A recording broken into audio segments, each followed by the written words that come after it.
Council, shall we continue, please? Yes, Mr. Chairman. Mr. Osher, can you kindly guide the witness in?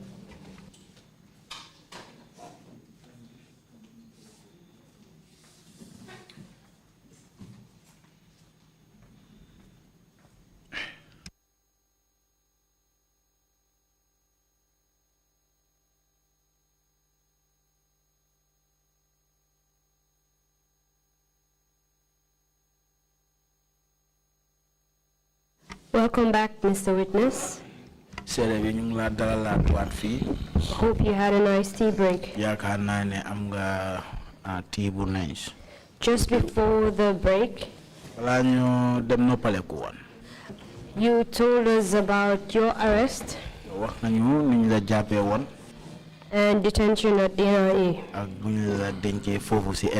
And you told us that 3 days after your detention, a colleague Babukar told you that you will be tortured. And at that night, you were taken before the panel composed of some police officers and NIA operatives. You were asked questions as to your dealings with rebels. You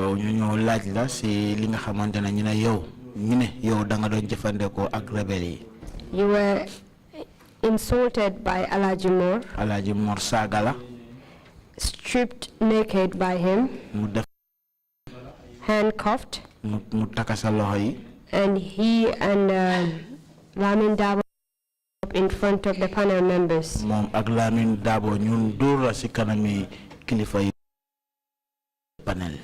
And no one said anything. Is that a correct recap of what happened? That's correct. And you told us that Babukar Akka was the one that stopped the beating. And ARK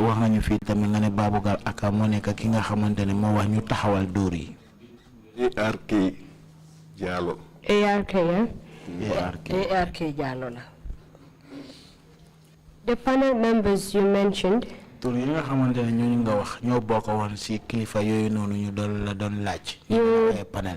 go over the names again and you will confirm them. You mentioned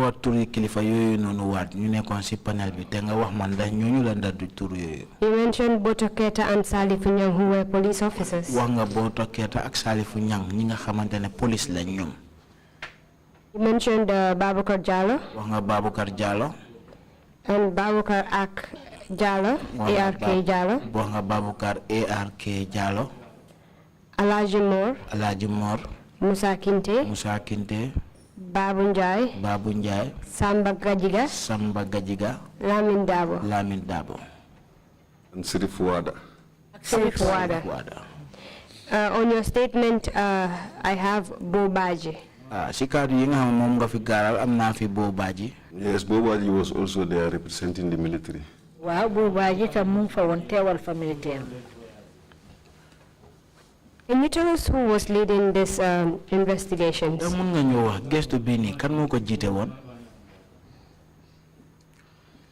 Babukar Jallo was the head of that panel at the time. Babukar Jallo mo jite won jambur yoyu jamono bobu. Because he was the head of the investigation department. Ndaxte mom jamono bobu mo jite won bunta bi nga xamne ñoo saytu wali gestu yi. After you were beaten by Alaji Moore and Lamin Dabo, can you tell us the injuries you sustained on your body? Yes, all over my body. Wow, suma yaram bi yep. My legs. Suma tankay. And even the mark of the handcuffs on my hands. It was even difficult to write my own statement. At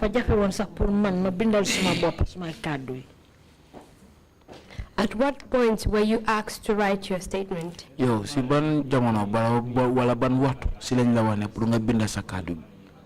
After being tortured. After you were tortured, Were you given your clothes back? Yes, I was given. Wow, delloo nañ ma suma yére yi. Return your clothes? In the office where they took my statements. Ci office bi nga xam ne foofu lañ doon jëlee suma kàddu yi di ko binda. At that point, did they accuse you of the offense? Did they accuse you of any offense? No. Did it? You've told us earlier that you were arrested along with Victor Demba. And Lamin Star Baji. That's correct. Waaw loolu la. These individuals, did they also appear before this panel? Yes.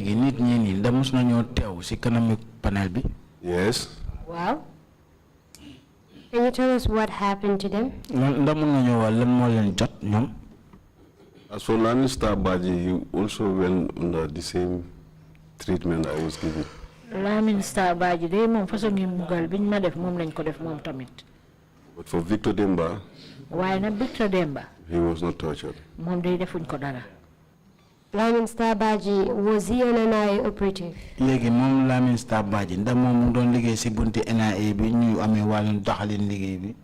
he was a police officer.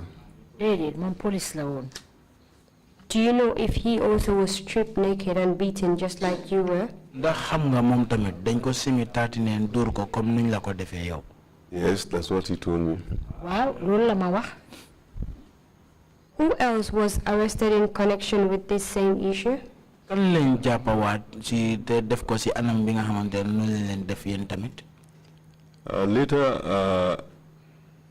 I met one soldier named Sam Kambai.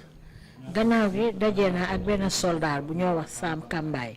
The day they were transferring us from NIA to Mile 2. Bés bi nga xam ne ci lañ ñu doon jëlee NIA yóbbu ñu Mile 2. Do you know if Sam Kambai was also tortured? He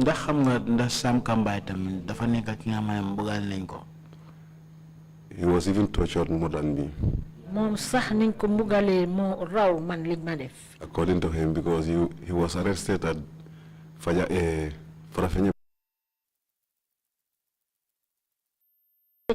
Farafenye Barracks. He was arrested by the junglers. Te moom junglers si ñoo ko jàppa. They start torturing him from Farafenye to Banjul. Foofa lañ commencé nag di ko mitital Farafenye ba egsi Banjul. Can you tell us if you saw any visible marks to corroborate what he was saying? Ndax yow mo nga wala gis nga comme gañu yi nga xamantene loolu la marqué gañu yi nga xamantene loolu la amé ci yaramam bi lu nga gis ne nga mo nga mengo loolu ak mom lu wax. Yes, scars were all over his body. Waaw yaramam bi yépp ak légit la. You know, he's a fair colored guy. Xam nga mom nit ko xees la. So it's easily visible. Bon dafa ne yomba pour mu feeñ ci yaramam bi. After torturing you and collecting your statement, what happened to you? Then they took me to the cells. The cell we call day and night. Because if you are in that cell, you only know it's morning when people come to work. You know for when people close. And when the place is quiet, you can hear the prayer callings.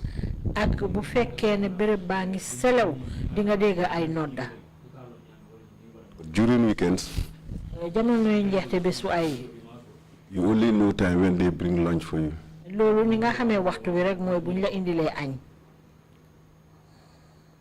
And why was that? Because the cell is far away from the security point.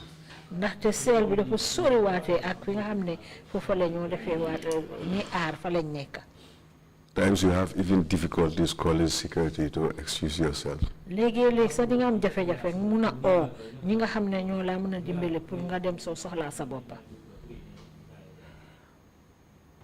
Did it have any light coming into the cell? ndax dafa am benn leer lampi leer bi nga xamante ne daf dee mën a dugga foofu si biir kaso bi. The only light there is a fluorescent light.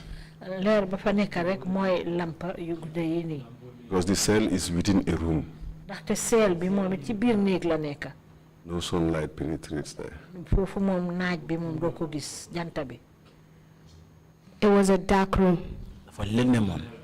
No, lëndëm la. No, it was not dark. There is a fluorescent light. Déedéet lëndëmul de am na lampa bu fa nekk. Unless there is no electricity. Xanaa bu fekkee ne courant amut. How many of you were in this cell? yéen ñaata yéen a nekkoon si biir cell boobu noonu.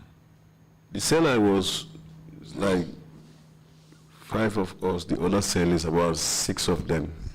Man cell bi ma nekkoon ñun juróom la beneen cell ba ñoom juróom benn la woon. And these are the rebels from Casamas. ñooñu nag ñooy rebelle yi ñu jëlee Casamance. And they say they were there 2 weeks almost before I came. te wax nañ ne ñoom nekk nañ fa ñaari bés yu ay man balaa maa ñëw. These individuals that you met in that cell, léegi nit ñi nga xamante ne ñooñu nga fekk si biir cell bi nga did any of them appear to have been tortured? ndax ñoom nuroo nañ ki nga xamante ne dañ leen mbugal borom. All of them. ñoom ñëpp. And they were nursing their wounds in that cell. te ñoom ci biir cell boobu lañ doon fajee seen gaañu gaañu yi.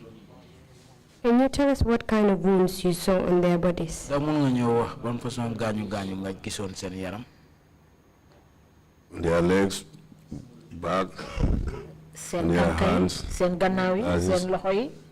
you see blood stain everywhere. fu nekk yaa ngi faa gis gàkki deret bi. As I came in, ba ma ñëwee. I also continue on the same nursing my wounds. man in that tamit cell. niñ doon def laay di def rek di faj suma gaañu gaañu yi ci biir cell bi. What were you using to nurse your wounds with? yow lan nga doon jël pour faj sa gaañu gaañu yooyu noonu. Just to take my cloth jël rek suma morso. and wipe the blood stains. fompa li nga xam ne mooy deret yi. It was the only thing you can do in that cell. ndaxte loolu rek nga doon mën a def ci biir cell boobu noonu. Were you provided with any medical assistance, you and the group of people that were detained with you?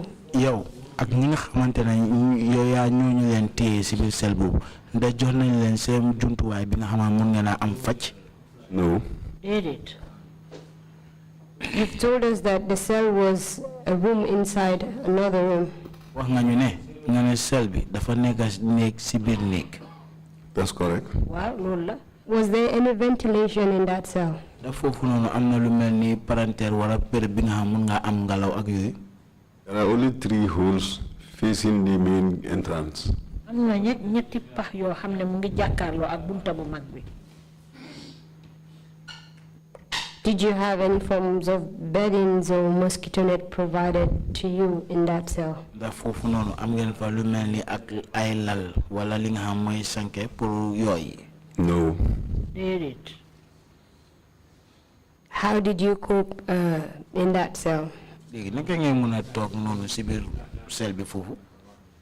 Well, I found them using these empty curtains. man li ma fekk ñuy def daal mooy ñu ngi jël xotti carton yi. Because the floor is so cold. ndaxte dar bi dafa sedda torop. The one we use has a bedding. loolu nag carton yi lañ doon lal pour di ci tëdda. How about mosquito net? léegi lu dem si wàllu sanke nag pour yooyu. No.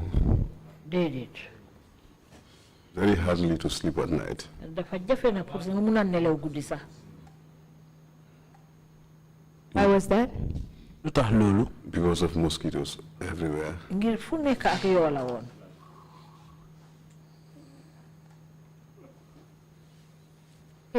Can you tell us if you were at any point allowed to have a shower?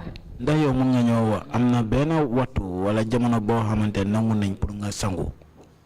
No, I was there for almost 45 days. déedéet nekk naa fa lu toll ci ñeneen fukki bés ak juróom. No bath. Sanguwuma.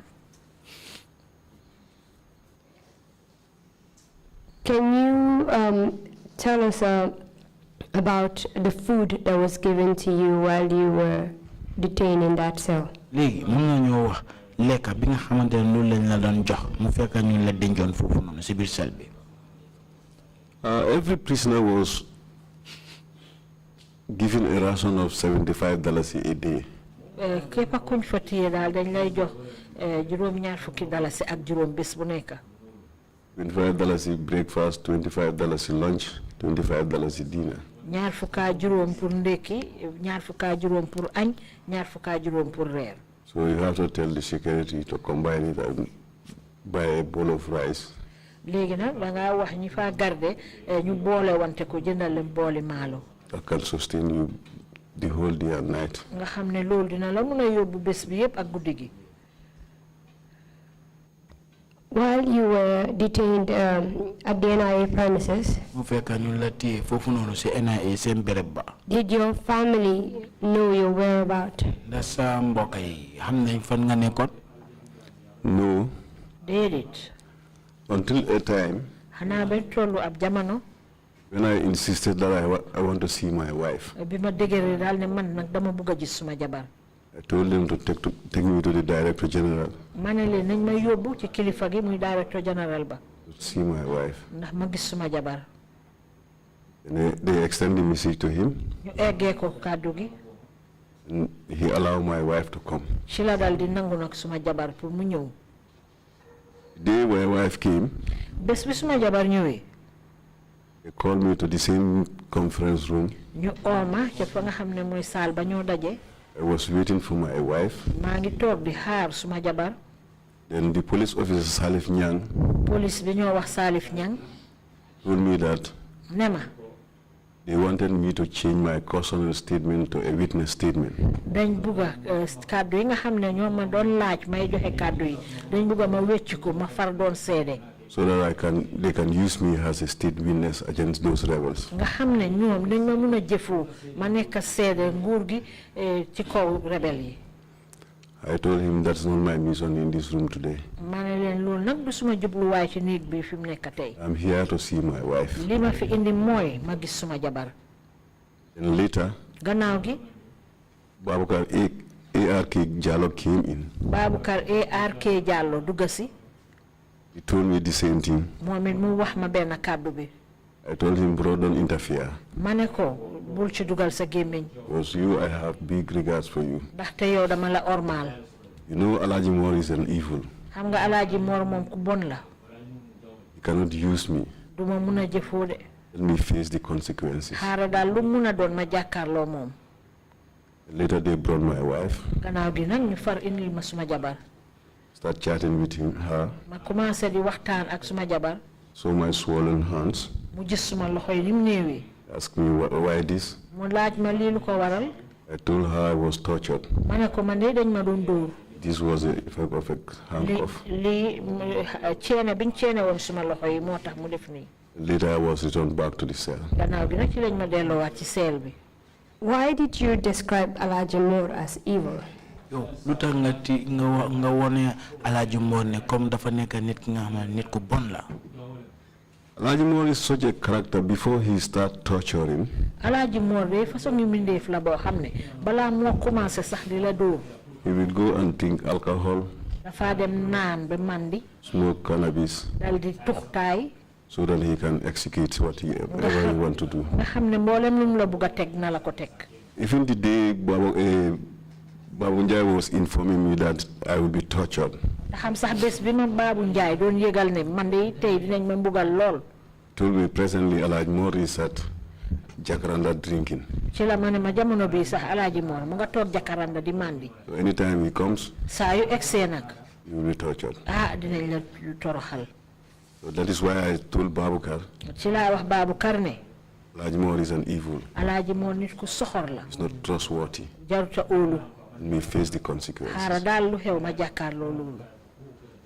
Is that his mode of operation? ndax moom noonu la daan doxalee liggéey bi. Exactly. waaw noonu la. And was he the only one that will go get high before he comes to torture people? That's mom rek mo de def lolu dem nan sangara mandi ñew nak do di mbugal nit ñi. That's true. Waaw loolu dëgg la. And why did you then decide not to take that opportunity to be a witness and gain your freedom? Legi lutax yo nga pare wona don sédé pour nga mëna amat sa bop nga bañ pour don sédé pour nga mëna amat sa bop Because I was accused and I was tortured. Waaw nit dañ ma tuumal te dañ ma mitital. So let me face the consequences. Mané dal xaaral lu ci nekk rek ma enu ko. The accusations made against you, was there any truth in them? Li nga xamantene loolu lañ la tuumal nda amna ben diga bu nekk ci tuumal bobu non. No. Did you in fact have any contact with the rebels? Da diga sa yow am nga ben jokalante ak rebel yoy non. No. You've told us that you spent 45 days in the NIA cell. Wax nga ñu fi ne am nga ñeneen fukki fan ak juroom fofu ci NIA bi ci cell bi. That's correct. Waaw loolu dëgg la. During those 45 days in the cell, ñeneen fukki fan yoy no ak juroom yi nga xamantene mom nga amone ci cell bi fofu. were you charged before a court of law? Da yow mus nañ la yóbbu ci àtteekaay bi. No. Who was the Director General of the NIA at that time? Jamono bobu nonu kan mo jité fofu nonu ci NIA bi. It was Pajalo late. Ndem si Yàlla Pajalo la woon. At the time he was not in the country, he went for treatment to the US. Waaye jamono boobu nag nekkutoon ci réew mi dafa demoon faju ji America. Who was acting in his stead? Kan mo topon ci mom ci jamono bi nga mom nekkutoon fofu. I think it was Mola, Modlamin Jaju. Mola la Modlamin Jaju. After 45 days of detention at the NIA, were you released? Ndax bi nga amé bi am ñeneen fukki fan ak juroom ci NIA bi fofu ndax mu jël nañ la bay? No. What happened to you? Lan mo la dal? I was later taken to the Ito Mile 2. Dañ ma mujjé yóbbu Mile 2. Central prisons. Kaso bu mag ba. During your 45 days at the NIA, ci jamono bi nga xamantene yaangi tedd fofu ci NIA lu mot ñeneen fukki fan ak juroom. were you joined by any other individuals in the detention center? Da fofu non amna keneen ki nga xam ñoo na bokka yow fofu nonu ci bërepp bi nga am fofu lañ dé denc nit ñi. No, I was there with the Casamance rebels. Man fa nekkoon ak rebeli Casamance. While you were being transported at the Mile 2 prisons, buñ la doon toxal di la yóbbu Mile 2 ci kaso bi. were you the only one that was taken there? Nda yoo kenn lañ fa yóbbu woon. No. I went with the rebels. Déedéet ma rebel yi ñoo ànda. And that was the first day I saw Sam Kambai in uniform. Boobu muy jël benn bés bi sax ma gis Sam Kambai mu ngi sol uniform. He sat beside me. Mu toog dend ak man. And told me that he was also arrested. Ci la ma dal di wax ne moom tamit dañ ko jàppa. With another boy, Kemo Conte. Ak beneen xale bu góor bu ñoo wax Kemo Conte. But the rest I don't know their name at that time. Ñeneen ñi ci des nag jamono booba xaw ma woon seen tur. What was Kemo Conte detained for? Lu tax ñu téye woon foofu noonu Kemo Conte? On the same, he was also dealing with the rebels. Ci benn mbir mi rek ñu ne moom itamit daf doon jëflante ak rebel yi. Was Kemo Conte an NIA operative? Ndax Kemo Conte moom mu doon liggéey foofu si bunti NIA bi? No, he's a civilian. Déedéet moom civil la woon bu woon soldat du police. Was he tortured? Ndax moom tam dañ ko métitaloon foofu? Seriously. Bu baax sax. You said seriously. Seriously. And you tell us what you know about his torture. Léegi mën nga ñëw lan nga xam si mbugal buñ ko def foofu. Because Kemo was a Rasta man. Ndaxte Kemo moom dafa rasta woon. And he said they barb his hair with bottles. They smash bottle and barb his hair. Te ci la wax ne dañ toj butéel jël xotti butéel di ko watee bopp kawaram. Before they torture him. Balaa ñoo commencé na di ko dóor. And he was also a fair-colored guy. Te moom tam nit ku xees la. The torture scars are very visible. Mitital yiñ ko doon def yépp yaa ngi gis léegi ci yaramam bi. How about his head? Boppam bi nag. Yeah, he sustained some injuries there. Boppa bi tamit am na fa ay gaañu gaañu. Tell us what happened when you arrived at the Maltu prisons. wax ñu lan moo xew bi nga ñëwee ba àgga Maltu foofu si kaso bi. We were taken to the maximum security wing. Dañuy yóbbu ci fànn bi nga xam ne ñu ngi ko wax maximum security wing. At cell number 5. ci cell bi ñoo wax number 5. It comprised about 90 cells. nga xam ne foofa juróom ñeneen fukki cell moo fa nekk. And Sam Kambai was taken to cell number 4. Sam Kambai ñu yóbbu ko cell number 4. Later, I knew another Senegalese national by the name Mumini Ba. gannaaw gi ci laa xam benn Sénégalais bu ñoo wax Mumini Ba. Who was also at cell number 1. moom tam mu ngi woon ci cell number 1. So we were placed at different locations. ñun ñëpp dañ ñu tasaare woon ku ci nekk sa béréb. Let me take you back for a bit. Kemo, did he tell you the individuals that were involved in his torture? Kemo, ndax wax na la nit ñi nga xamante ne bokk nañ si ñu ko doon bugal. Yes. Waaw. Please tell us. Lamin Dabo. mu ne Lamin Dabo. Musa Kinte. Musa Kinte. Alhaji Mor. ak Alhaji Mor.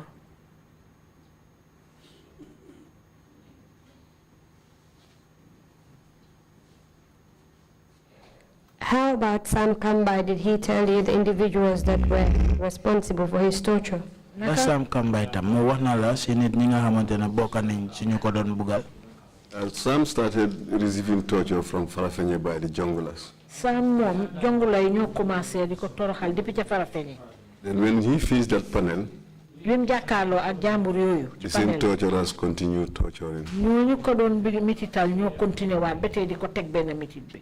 The junglers. No, the junglers hand them over to the panel. Junglers ñoom dañ ko jébbal ñi nga xam ne ñoo nekkoon ci panel boobu. Which panel members were involved in directly torturing Sam Kambai? léegi ban panel ñoo bokkoon ci mbugal yi nga xamante loolu lañ doon mbugal Sam Kambai. The same Alhaji Mor. benn Alhaji Mor bi. Lamin Dabo. Lamin Dabo. Musa Kinte. ak Musa Kinte.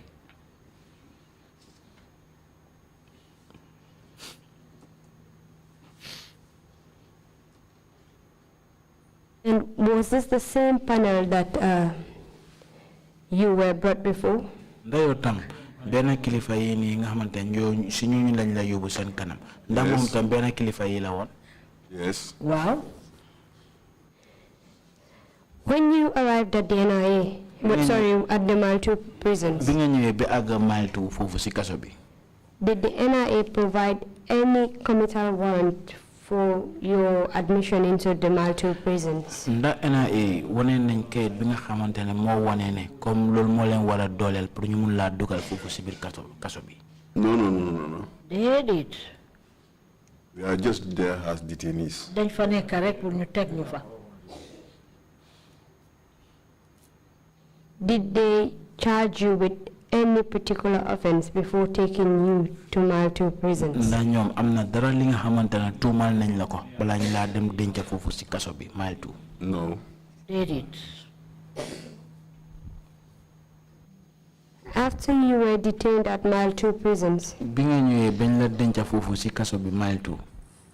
were you charged before any court? ndax mus nañ laa tuumal yóbbu la si kanami àttekaay. No, we were there for 2 years. Déedéet nekk nañ fa diiri ñaari at. Before we were charged. balaa ñoo wax li nga xam ne moom lañ ñu tuumal ne loolu lañ def.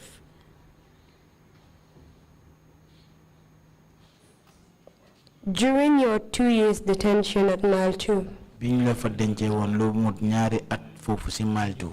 were you at any point tortured? ndax am na benn jamono bi nga xamante ne bugal nañ la foofu. No. Déedéet. You said you were there for 2 years. Thereafter, they charged you. yow nga ne nekk nga fa lu mut ñaari at bu fa loolu jegee si lañ la tuumal. Exactly. What offense were you charged with before the court? lan façon tuumal lañ la teg si la dem si wàllum luwa. When Esa Baji was appointed the Inspector General of Police, biñ tànnee Esa Badji def ko njiiti police yi. there was this complaint that there are so many detainees in Maltu without going for trials. nit ñaa ngi doon tawat nag ne am na ñu bari ñoo xam ne ñu ngi leen jël rek yóbbu teg leen ci kaso bi ci Mile 2 te attewuñ leen yóbbuwuñ leen ci kanam attekaay yi. And one day they came. benn bés ñu ñëw. They took us to Brikama magistrate. ñu yóbbuñ ca attekaay ba nekk Brikama. And we were charged terrorism. ci la ñu dal di jox tuuma nag ne liñ def mooy dañ doon bëgg a ekkati fitna gu métti ci biir réew mi. Then Pahari Jame was the presiding magistrate. Pahari Jame boobu moo jiite woon foofu ci attekaay ba. And the DPP then was Barhum. ñoo wax DPP ba jamono booba mooy ku ñoo wax Barhum. Nigerian national. moom waa Nigeria la. Who stated that it was just a holding charge. dafa waxoon ne loolu dañ leen ko tuumaal rek jàppandi foofu noonu. That was the day we were remanded. bés boobu nag ci lañ ñu yóbbu fa ñoo wax remand. Then we start having visits, seeing our families. ci lañ commencé nag suñu mbokk yi di ñëw di ñu seet si. Are you telling the commission that for 2 years of detention at Mile 2? yaa ngi wax commission bi ne buñ la téye foofu si Mile 2 si kaso bi lu mut ñaari at. You were not allowed access to your families? nangu woñ pour seen mbokk yi ñu ñëw seet si leen. Yes, because waaw ndigte. in the Prisons Act, li nga xam ne mooy luwaa bi kaso bi di doxee. they have only 2 types of prisoners. ñaari façon yu prisoner rek lañ am. Remanded. ñi nga xam ne ñoom lañ téye pour tegandi leen fa. And convict prisoners. ak ñi nga xam ne atte nañ leen ba pare tëj leen. For detainees, ñi nga xam ne ñoom lañ fa tegandi. we have nowhere in their constitution. loolu moo amul dara loo xam ne am nañ ko seen No visit. luwaa bi. kenn du leen seet si. No provision. duñ leen indil dara lu ñoo lekka. Nothing. dara. Just be there like that. fa la ñoo nekk rek noonu. And you mentioned that there were so many detainees, at Mile 2 prisons that have not been to court at that time. yow wax nga ne am na ñu bari ñi nga xamante ñu ngi leen teg foofu si Mile 2 te nekkuñ di dem si attekaay bi. Apart from your case, léegi bu jógee yow sa mbir yow. can you recall how many detainees were there at Mile 2 at that point without being to court? dama nga wax ñaata nit lañ dencoon foofu si kaso bi te mu fekkoon nekkuñu woon di dem si attekaay bi. There was one man, Abdurrahman Ba, am na benn waay ju ñoo wax Abdurrahman Ba. who was arrested with the Farafenni attackers. nga xam ne moom ñu ngi ko jàppandooroon ak ña nga xam ne ñoo songoon Farafenni. He was there for 9 years. nekk na fa juróom-ñeneenti at. Going to court. te demut court. And others, I can't remember their names. ak ñeneen mënumaa fàttaliku seen tur yi.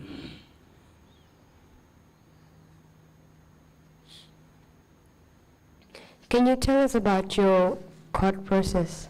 léegi ndax mën nga ñëw wax si attekaay bi buñ la fa yóbbee naka la doxalee woon. When we returned to the Brikama magistrate, bañ delluwaatee ca fa nga xam ne mooy attekaay ba ca Brikama. presiding magistrate Pahari Sambu. ka ko jiite woon. Pahari Jame. ka ko jiite woon muy Pahari Jammeh. Told the DPP. wax na DPP bi ne. They don't have the Terrorism Act. ñoom amul luwaa boo xam ne mu ngi àtte ci wàlli terroriste boobu nga xam ne moom lañ leen tuumaal. So the next adjoint when he is coming, léegi nag dañ koo acc buy dellu siwaat. let him bring the act for him. na ko indiwaaleel. Before our next adjoint date, balaa bés biñ acc di jot. he was redeployed. ci lañ ko toxal. We found Magistrate Mahoney there. ñu fekk fa magistrate Mahoney. Then my family members jamono boobu suma mbokkay na. a service of a lawyer for me. ci lañ dal di utal ma lawyer bu ma taxawal. Who was Lamin Camara. LS Camara. kooku mooy Lamin LS Camara. Then he told the presiding magistrate. ci la wax na ka nga xam ne mooy jiite àttekat ya. With this charge ne lii nga leen tuumal nii. is higher than the magistrate. loolu dafa gën a kowe pour ñu àttee leen fii ci àttekaay magistrate bi. So let the magistrate transfer the case to Banjul. Magistrate bi nag na ko toxal Banjul ca àttekaay bu mag ba. How many of you were charged before the magistrate court? ñaata lañ tuumaloon ngeen dem teew si kanami magistrate court bi. I think 15 of us. ñun fukkaa juróom la woon. 15 years. Wow, fuka juroom. And these 15, does it include the rebels as well? Legi fuka juromi nit ñi ni ndax rebel yi bokka nañ ci? Yes. Wow. There were 3 Gambians. Amon na ñetti wa Gambia. It was me, Man la won. Sam Kambai, Kemo Conte. And Mumini Ba. Ak Mumini Ba. The rest were all rebels. Ñi ci des yépp ay rebel lañ.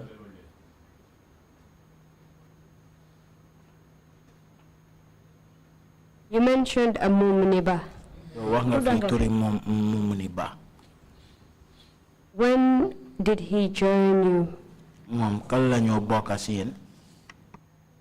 We went together to Mile 2. Ñun ñoo demandor Mile 2. But in different vehicles. Waaye nak ci moto yu uute lañ woon. I was not the same cell with him. Nekkuma woon ci benn cell bi ak moom. I came to know him at Mile 2. Mile 2 daal la xamante ak moom. And what was the outcome of the case against you? Léegi buñ la yóbbee ci àttekaay bi léegi naka la mujjee àtte boobu nu mujjee? The High Court, ca àttekaay bu mag ba. they dropped the holding charge of terrorism. Dañ dàq li nga xam ne moom lañ ñu tuumaal mbiri terrorisme. And they charged us another 6 counts. Ñu dal dañu tuumaal yeneen juróom benni tuuma. Which was not even mentioned to us. Loo xam ne sax loolu musuñ ñu koo tuddal. And later they came up with another charges. Gannaaw gi ñu ñëw ak yeneen i tuuma ne loolu lañ def. In different categories. Ci ay fànn lañ ko defee. As for me, pour man, I was finally charged for negligence of duties. Liñ ma tuumaal daal mooy ne dama sàggan ci suma wàlli liggéey. Were you convicted? After the state have provided all their defenses, Gannaaw bu nguur gi indee ñi nga xam ne yépp ñooy seeni seede. my lawyer wrote no case submission. Suma lawyer bi dafa ne lii daal amul benn case boo xam ne moom la ñoo war a toppa. And the then presiding judge, nga xam ne mooy attekaay bi fa nekk. Pala, a Nigerian national, Pala, waa Nigeria la. then acquitted and discharged me. Ci lañ ma dal di jégal ma ne bàyyi nañ ma. With other 10 people. Man maa yeneen fukki nit. Those then, does it include Sam Kambai and Kemo? Léegi fukki nit yooyu ndax Sam Kambai ak Kemo si lañ bokka? Yes, Sam Kambai, Kemo, Mumini, and the rest. Waaw, Sam Kambai, Kemo, Mumini ak ñeneen. So you were acquitted and discharged? Fandoon ni léegi àttekaay bi mu ne bàyyi nañ leen si tuuma yu ñu leen tuumal te duñ leen mun a musa delloowaat si tuuma yooyu noonu waat. Yes, we were acquitted and discharged. Waaw, dañ ñu bàyyi ñu dem. During your detention at Mile 2, jamono bi nga xamante ñu la teg foofu noonu Mile 2. were you still under the employment of the NIA? Da ba tey yaa ngi doon liggéey si ron NIA si jamono boobu. Yes. Waaw. Was your salary still being paid? Sa fay bi moo nekk sa salary bi ñu ngi ko doon fay. Yes. Wow. After acquitting and discharge, after your acquittal and discharge,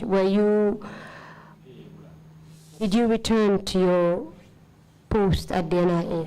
Léegi bu la àttekaay bi wax na ne bàyyi na la te duñ tuuma yuñ la tuuma duñ la si mun a delloowaat ndax delloowaat nga sa liggéey bi. After we were acquitted and discharged, Gannaaw boo xam ne ci lañ ne yoon tegatuñu dara bàyyi ñu. we were granted bail by the High Court.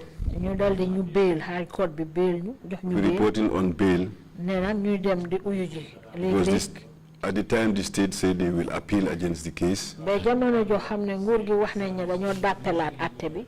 We were almost 1 year. Nekk nañ ci bail boobu diiri at. That was the time Jamono boobu nag. the NIA interdicted me. Ci lañ ma dal di génnee. And after the 1 year, Gannaaw benn at. I went back to the office Ma delluwaat ci office ba. to meet the then Director General, Fekk fa ka nekkoon Director General bi. Numo Kujabi, Numo Kujabi. and told him now the bail is finished now. Ci laa ko ne ko bail bi day jeex na léegi. So can I resume work? Ndax mun naa dellu si waat ci liggéey bi. Told me no. Mu ne ma déedéet. We have to clear with the Secretary General. Foog ñu leeral ko ak Secretary General bi. Then give me 2 weeks, you come back. Na ko may ma ñaari bés yu ay nga dellu si waat. After 2 weeks, Gannaaw ñaari bés yu ay. I went again. Ma delluwaat. He stayed, still they don't have any response Ba from léegi de mu ne ma Secretary ñu de amaguñ tontu bu bàyyeekoo ci Secretary General bi. Then within that period, Ci diir boobu nag. Lamin Dabo, Lamin Dabo, Alhaji Moore were charged and taken to Banjul Magistrate. ñoom tam ci la leen yoon teg loxo yóbbu leen Banjul Magistrate Court. And they were also acquitted and discharged. ñoom itam ci lañ leen dal di jégal bàyyi leen ne yoon. And they were immediately reinstated. te ñoom ci benn taxawaay bi lañ leen jëlaat liggéey. Can you tell us the offense for which Lamin Dabo and Alhaji Moore were being charged with at the magistrate court at that time? léegi ndax mën nga ñëwaat Lamin Dabo ak Alhaji Moore ban façon tuuma lañ leen tuumaloon foofu si magistrate court bi. I think it was torture. foog naa mooy mbiri daal ay mbugal yoo xam ne ñu ngi ko doon def nit ñi. On Lamin Kabo. boo xam ne ñu ngi ko doon teg ku ñoo wax Lamin Kabo. That is the DLEAG officer. Exactly. Drug squad, drug squad. That's correct. And immediately when they were acquitted by the courts, they were reinstated. Dafa noonu léegi rek bu leen attekaay bi bàyyee mu ne duñ leen mën a delloo si tuuma bu leen delloo tuumaloon rek ñu delloo leen si liggéey bi si saa si waat. That's correct. Wow. In your case, you were not reinstated immediately. waaye yow sa wàllum bopp yow delloo wuñ la si liggéey bi de. That's correct. waaw noonu la. Why did you want to go back after being tortured by your own colleagues at the place where you worked? léegi yow lu tax nga bëgg a delluwaat si béréb liggéeykaay bi nga xamante ne ñi la doon métital di la bëggal ay nit la ñi nga xamante sa naataangoo lañ yow yaa ñoom yéen a doon liggéey si benn béréb ba. Because I was not dismissed. ndaxte daxuñ ma woon. Were you eventually reinstated? léegi si mujjantel bi delloo nañ la waat si liggéey bi. Yes, when I went back to the Director General, waaw bi ma delluwaatee ci Director General ba. I told him these people were acquitted and discharged last week. ma ne ko ñii de bés bu ay bële rek lañ leen bàyyi. They were immediately ci reinstated. taxawaay bi ñu jëlaat leen ci liggéey bi. They were from a lower court. ñoom ci attekaay bi gën a suufee lañ I bàyyi was ko. acquitted and discharged by a higher court. man nag court bu mag ba ci boppam ñoo daxa tuuma yi ma As from tegoon. today, te li ko dalee tey. I will not come to your office ma anymore. ñëwaat sa office nag. I'm going to talk to my lawyer. maa ngi dem wax suma lawyer bi. We will write to the office. dina binda office bi. And I went to Lamin LS Camara, ci laa dem nag ci Lamin LS Camara. who wrote to him, the Director General. mu binda Director General bi. Later they reinstated me gannaaw bi nag ci lañ ma jëlaat. after 3 days. gannaaw ñetti fan. They called me ñu oo ma to report. pour ma dem uyu ji. Told them it was on Wednesday. I told them no, I cannot come foog naa ba si àllal ba la woon waaye ma ne leen duma mun a ñëw. until Monday. xanaa londi. That Monday I went and report. ca londi jooja nag ci laa dem. What year was this? bii ban at la woon. This was in 2013. 2013 la woon. 13, beginning of 2013. ci ndorte 2013 la woon. When you were reinstated in 2013, léegi buñ la delloo waatee sa liggéey bi si 2013. where were you posted? fan lañ la ebalaat. First at the operations unit. ñu ma njëkk a yóbbu ci fi ñuy wax operations unit. Then later in 2014 to investigation unit. gannaaw bi 2014 ñu yóbbu ma investigation unit. Until 2017. ba atum 2017. Now let's talk about the aftermath of the 30th December attack. léegi ñu waxtaanee li nga xamante ne ni moo nekk fanweeri fan si weeri décembre songa bi nga xamante ne loolu lañ songa woon nguur kër buur fii woon bu loolu xewee lan lu xewoon. By that time, you were already at the investigation unit. jamono boobu noonu fekk na yaa ngi nekk si bunta bi nga ñoo doon gestu mbir yi. Can you tell us about that? That's correct. was si loolu dara. loolu dëgg la. By that time I was at the investigation unit. jamono boobu maa ngi ci fànn bi nga xam ne ñoo doon doxal mbiri gëstu yi. That day everybody was on a standby. bés boobu nag ku nekkaa ngi taxawoon fagaru. When these soldiers were arrested, biñ jàppee soldaar yi. brought them to NIA. indi leen NIA. They took them to the cells. yóbbu leen ci cell yi. We were at the investigation unit. ñu ngi nekkoon ci bunta bi saytu mbiri gëstu yi ci foofu NIA. We were assigned to take their statements. dañu santoon nag pour ñu binda seen kàddu yi ñoo joxe. Then these soldiers will be taken from the cells. Cell daal nag ñu commencé leen génnee ci seen cell yi. And they will be brought to the investigation chamber. su ko defee ñu indi leen ca néeg ba nga xam ne fa la ñoo defee mbiri gëstu yi. Where that metal bed is. fa nga xam ne lali weñ moo fa nekk. They will torture them first. dinañ leen njëkk a dóor. Bring them before they write their statements. indi leen balaa ñoo binda seeni kàddu yi. If we take their statements. gannaaw buñ bindee jël seen kàddu yi ba pare. And if the soldiers are not happy with the way they wrote their statements. su soldaar yi kontaanut anam yiñ bindee seen kàddu yooyu. They will be taken back inside. dañ leen di delloowaat ca biir. Be tortured. dal di leen mitital toroxal leen. And come and write what they want you to write. ñoo nag ñu binda liñ bugga yow nga binda. And they will take you back to the cells. ñu dal di la delloowaat ci seel yi. Who was in charge of this particular operation? léegi liñ doon def noonu wala doxalin buñ doon def noonu kan moo ko jiite woon. It's the junglers. Jongula si la. Which junglers? yan jongulas.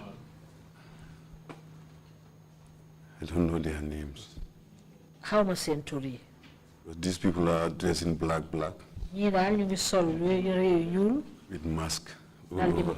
masque seen kanam yépp. At the NIA itself, léegi si NIA bi sax si boppam. who was in charge of the operations as to statement taken? léegi kan moo jiite woon si jamono bi nga xamante ni ñu ngi doon jël kàddu yi kan moo ko jiite. Statement taken, I was involved. man bokkoon naa ci. Lamin Sise was involved. Lamin Sise bokkoon na ci. We have our OC at the time. suñu OC ba jamono boobu amoon. Ousmane Diallo. ñoo wax Ousmane Diallo. Was coordinating. moom mooy ki jiite woon mbir yi. And he will be reporting back to the Director General. ko defee moom mooy delluwaat ca Director General ba jottali ko li xew. But all statements were given to the military prosecutor Bahore JT. waaye nag kàddu yi nga xam ne moom lañ binda yépp ñu ngi ko yóbbu woon ca ka nga xam ne mooy àtte ci wàllu soldaar gi ñu ko wax Bahore. Was he on the ground that day? ndax moom mu ngi woon foofu si bés boobu noonu. Yes, he was there. waaw mu ngi fa woon. He was at the NIA premises. moom mu ngi foofu noonu si NIA bi. Yes, that's Wow. correct. noonu la. What was he doing at the NIA premises? moom la la doon def foofu noonu si béréb NIA bi. He was their legal advisor, moom mooy ki leen doon digal daal ci wàllu luwaa. military legal advisor. moom mooy woon diglekat bi ci wàllu luwaa ca soldaar yi. Was there any sort of panel set up for this operation? ndax am na luñ taxawal lu ñu ooyee panel ay kilifa yi nga dañ leen a tànn. No, there was no panel set up. déedéet amutoon benn panel buñ tànn. Were you briefed prior to these individuals being brought in? ndax wax nañ la mbiri ñii nga xamante ne ñooñu leen indi foofu balaa ñu leen a indi. The only briefing we received from our officer commanding li nga xam ne rek moom lañ ñu wax ci turi ki nga xam ne mooy suñ njiit la. is that our role there is to write their statements mu ne li ñu fa sant daal mooy ñu binda seen kàddu yi ñoo joxe. only. loolu rek. Apart from the military legal advisor, Bahore Jete, who else was present at the time when these statements were being taken and the tortures were happening? bu passé Bahore Jete ki nga xamante ne moom moo leen daan digle ci seen wàllum loi si ñëwee si wàllum loi su passé kooku noonu kan moo fa nekkoon si jamono bi nga xamante ne ñu leen doon métital ba pare ñu doon jël seen kàddu yi tamit. It's only the investigation unit personnel. ñi nga xam ne ñuy liggéey ci bunta bi saytu mbiri gëstu yi ñoom rek ñoo fa nekkoon. And the junglers. xanaa jongula si. You mentioned that the junglers were masked. Is it that all of them were putting on masks on that day? wax nga ne jongla yi ñu ngi muuru woon seen kanam yi Yes, those who were bringing soldiers in and out. Yes. Wow, you don't indi soldari dugal ka génne, wow. And who did you communicate with any particular jungler directly on that day with respect to statements? Bes bobu nonu nda amna ben jongula bi nga xamantene am nga mom jokalante si jamono bi nga xamantene kaddu yoy nonu yena ko don jël diko binda. No. Did it? Whose statement did you obtain? Yo kaddu kan nga jëlon nga binda ko? I took Alaji Job's statement, CEO Fajara Barracks. Yelna bu Alaji Job CEO Fajara Barracks. And Amadou Sow. Ak Amadou Sow. Driver at the State House. Mom driver la won ci State House. And Jaju. Ak Jaju. Forget the first name. Patena turam. Who was with the president when he traveled. Mom president badan anda buy tukki. Apart from these individuals suspected of being involved in the 30th December attack, bu passé nit ñi nga xamantene ñom leen foggé woné kon dañ bokka si December bu amé fanwéri fan songa bi nga xamantene loolu lañ songa won kër bour. Were there any other individuals that were arrested in connection with the same issue? Nda amna benen yenen nit ñi nga xamantene japp nañ leen si lu aju si walum songa bobu nonu. Yes. Wow. Who were those individuals? Ñoñu ñan lañ? These were family members. Ñoñu mbokay la won. Women. Jigen. Those who they hired their vehicles. Ñi nga xamné ñom lañ luwé won seeni moto. They are all part of it. Ñom ñep bokk nañ ci. As a victim of torture yourself, Yo comme ka nekk nga ki nga xamantene da nga loru ngir mbugal yi nga xam lu lañ la tek. how did you feel about this process that was going on right in front of you? Légui yow lan nga yek sa yaram si jamono bi nga xamantene doxalin bo mu doon am sa kanam mo nekk jël kaddu nit ñi di leen topasi di leen bugal walé. It was very wrong, very unlawful. Lolu du yoon te andul ak loi. Very inhumane. Lolu lo xamne du kenn du ko def doom adama. Did you communicate that to your boss? Ndax wax nga lolu sa boss? No. Did it? And why was that? Lutax deflo lolu? Because Dictate. I was only directed to collect statement only. Man liñ ma santoon rek moy ma dem binda seeni kaddu. At that point in time, te jamono bobu everybody is very careful. ku nekk ang doon bàyyi sa xel bu baax. They are not to say such. ñemeñu loo sax pour feeñal kaddu yu mel Not you will pay the price. boo ko defee de di nga jàkkaarloo ak beneen façon métit. So you kept quiet out of fear? Légui dafa no da nga nopi ngir yaangi ragalon motax nga nopi. Very well. Waaw bu baax sax. Apart from obtaining statements, what else did you do with respect to these individuals that were arrested? Légui bu passé jël sen cadre yi bind ko lan nga defaat ci nit ñi nga xamanté ñoo leen japon. That was all. Loolu rek laa fa doon def. Did you conduct any searches with respect to the individuals being arrested? Ndax yow wiste nga nit ñi nga xamanté bon non. Yes, those were the family members. Waa ñooñu mbokk yi lañ woon. I remember one Dudu Touré. maa ngi fàttaliku kenn ku ñoo wax Dudu Touré. Who is a Senegalese national. moom waa Sénégal la. Based in the Gambia here. waaye Gambia bii la toog. They hire his vehicle. dañ liyee woon moto. And his people were very worried. nitam ñi nag moom mbokkaam yi jaaxle woon nañ lool. So I went with him to search his compound. ma àndaa moom nag pour ñu visiter këram. On the way going, ba ñoo dem ci yoon bi. I told him categorically clear. ci laa ko wax nag lu set wecc. There is nothing to search at your home. ne ko yow day sa kër sax amul dara luñ faa You are visiter. going there ñu ngee dem. for your people to know pour sa mbokkay xam. you are still alive. ne yaa ngi dunda ba léegi. I went with him. ma àndaa moom. We went to the compound. ñu dem ca biir kër ga.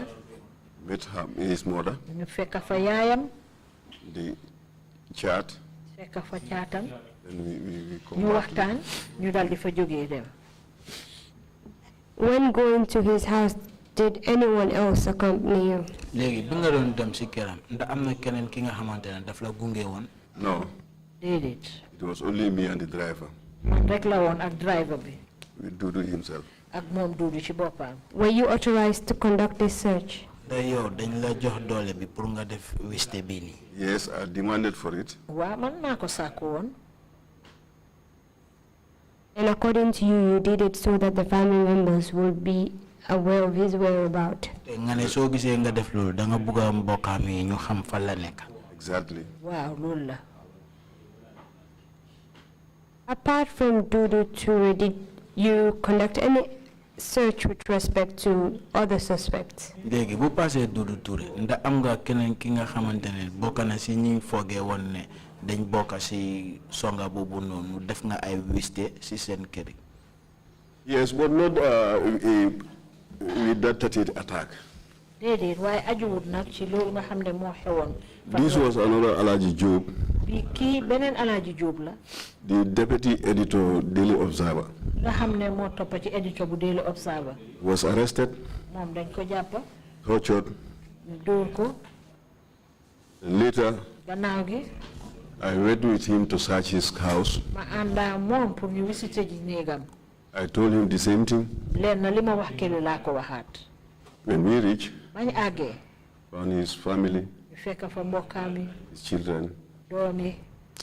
and after we went back home, back to the office. ñu delluwaat ci office bi. Let's just stick to the 30th December attack, then we'll go back to the issue with Alhaji Job, the deputy editor of Daily Observer. nañ waxtaanee ngum rek si lu dem wàllum songa bi nga xam moo amoon fanweeri fan si weeri décembre mun naa am suñ jógee foofu mun nañoo waxtaanee mbiri Alhaji Job.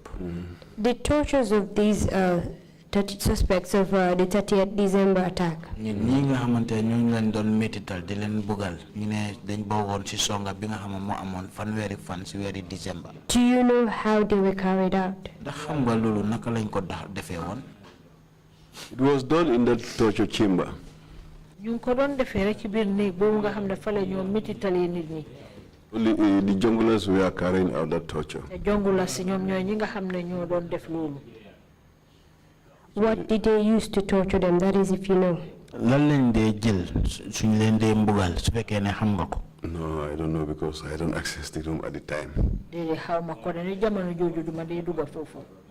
How were you able to tell that they were tortured? yow naka nga mën a xamee ne comme ñooñu dañ leen doon bugal. Because if you are tortured, ndaxte su fekkee ne ñu ngi laa def mbugal yooyu. they will then bring you to take your statement. dañ laa indi pour ñu bind sa kàddu yi.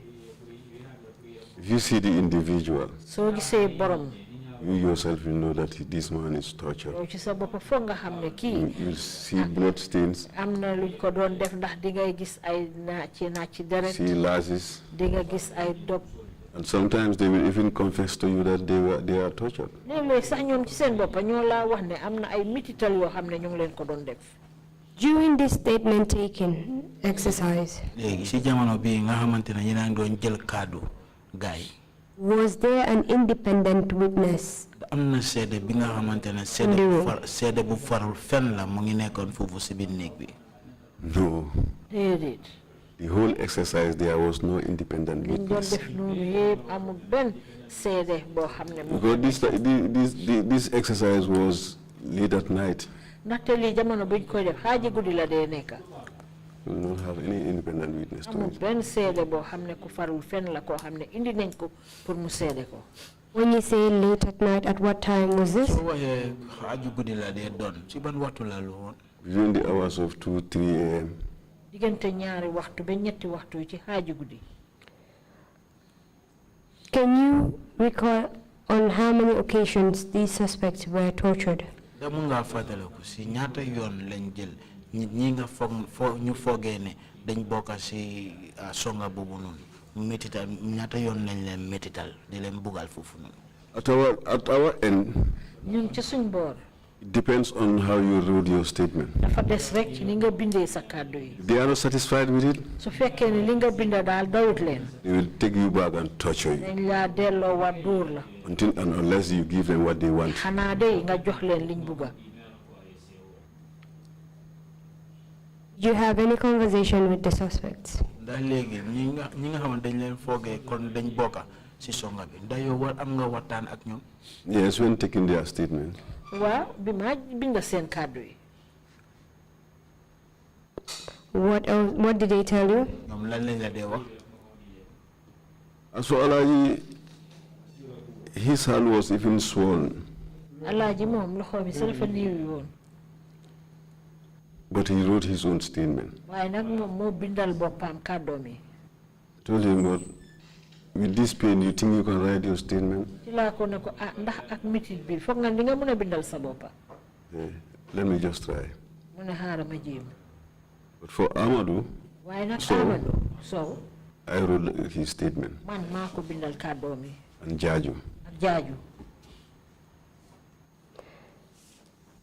And was your role limited to only writing the statements of these suspects? yow sa liggéey fu mu em moo nekk ne rek pour ñii nga xamante ne ñoom leen foogee ne comme dañ bokka si songa boobu noonu ñoom rek nga doon bindal seen kàddu yi. Only taking statements, only. binda kàddu yi rek laa fa nekkee woon. How about the family members? léegi seen mbokk yi nag. Also only taking statements. ñoom tamit dama doon jël seen kàddu yi rek. We received evidence that there was a teenager ñun jot nañ fi xibaar ne am na benn xaleel bi nga xamante among the family members that were arrested. si bokk na si mbokk yi ñu foogee woon bokk nañ si ñu téye woon. It could be true because there are too many. mun naa am de ndax ñoom dañ sakkanoon. Can you recall roughly how many family members were arrested? da su fekkee fàttaliku nga ndax mun nga xayma ñaata ñi nga mbokk yi lañ téye woon foofu noonu. Between 15 to 20. lu toll ci fukka juróom ba ci ñaar fukka. Women and old age. góor ak jigéen ak ay màgget. Were those individuals tortured at any point? da ñooñu noonu mbugal nañ leen si benn waxtu. No, not to my knowledge. déedéet yëguma ko. Going back to Alaji Job, the deputy editor of Observer, is it Observer? Daily Observer. Daily Observer. delluwaat ci mbiri Alaaji Job ki nga xam moo toppa si njiit li foofu noonu su Daily Observer kayiti xibaar taskati xibaar. Can you recall when he was arrested? ndax mun ngaa fàttaliku kañ lañ ko jàppoon. I think this was 2014. foog naa yaakaar naa ne ati 2014 la woon. Do you know why he was arrested? ndax xam nga lu tax ñu téye ko. They say he was involved in preparing false attestation for people to seek visa to US. ñun noonu daal li ñu wax mooy ne daf doon bindal nit ñi ay binda yoo xam ne mu ngi leen doon seedeel lu nekkul dëgg ngir ñu mun a am visa dem America. You know the individuals that were responsible for his torture? ndax xam nga nit ñi nga xamante ñoo ko doon bugal. At that point in time, jamono boobu. Yes. Wow. yes, it's the junglers and the special operations. waa jongula si la woon ak special operation yi. And who were the individuals that were part of the special operations at that point, that is 2014? léegi ñun ñoo nekk nit ñi nga xamante ne ñoo bokkoon si li ñoo ooyee special operation nit ñi nga xam ne ñoo leen beral pour ñu liggéey si fànn boobu noonu.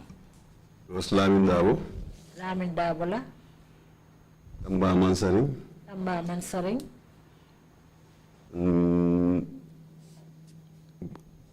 Bukar Sala. Bukar Sala. Bukar Sala. Bukar Sala.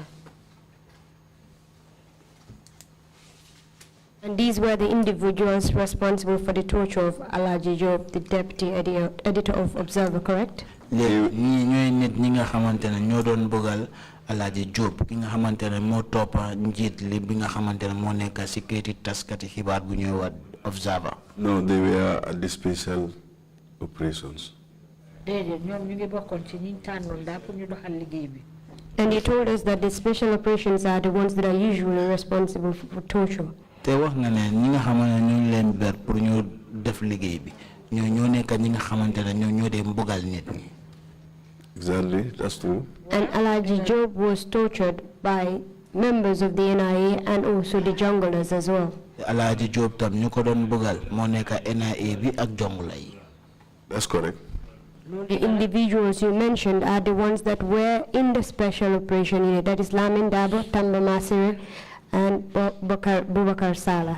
Tur yi nga xamantene ñu nga wax fi Lamin Dabo, Tamba Masire ak Bubakar Sala ñoom ñoo nekk nit ñi nga xamantene ñooñu lañ tànn pour ñu liggéey ci bunta boobu noonu. That's correct. And those were the ones that had contact with Alaji Job at that point. ñoom ñoo nekk ñi nga xamantene ñoo amoon jokkalante ak Alaji Job ci jamono boobu. That's correct. Now we move on to April 2016. léegi ñu demaat ñu continuer ñu dem ci weeri April bu mu amee fukki fan ak juróom benn. Can you tell us what happened that day at the NIA? ndax mën nga ñoo wax lan moo xew bés boobu noonu ci NIA bi. We received a directive that there is going to be a standby. dafa am ndigal loo xam ne jox nañ ñu ko nag ne nañ taxaw pour fagaru. So our officer commanding at the time nga xam ne moo ñu jiite woon jamono boobu. informed us that ci la ñu daal di xamal ne. there are suspects coming. am na ñu foogee ñu ngi ñëw. And we are going to interview them. te dinañ leen laaj. Did he tell you who the suspects were and what you should do? léegi ndax wax na ñooñu noonu ñu foogee woon ñooñu ñooy ñan ak yow lan nga war a def. At the time, no. jamono boobu de déedéet. You want us to believe that they did not inform you about the individuals that they were bringing in on that particular day? léegi da nga bëgg ñu gëm ne nit ñi nga xamante ñooñu lañ bëggoon a isi foofu si bés boobu noonu yëgaluñu la ko woon. Before their arrival, no. wala ñu doon egsi déedéet. And did they tell you what you were supposed to do on that day? ndax bés boobu ndax wax nañ la yow lan nga war a def si bés boobu. Interview. interview la. Yes. waaw. Were you informed on how to conduct that interview? ndax wax nañ la si anam bi nga xamante noonu nga war a def laaj boobu noonu. The officer commanding said when they arrive, they will tell us what. njiit li lim ñu waxoon mooy ne bu ñu egsee dinañ ñu wax lan la ñoo def. Who was the officer commanding? moo leen jiite woon foofu. Samba Sow. Samba Sow la woon.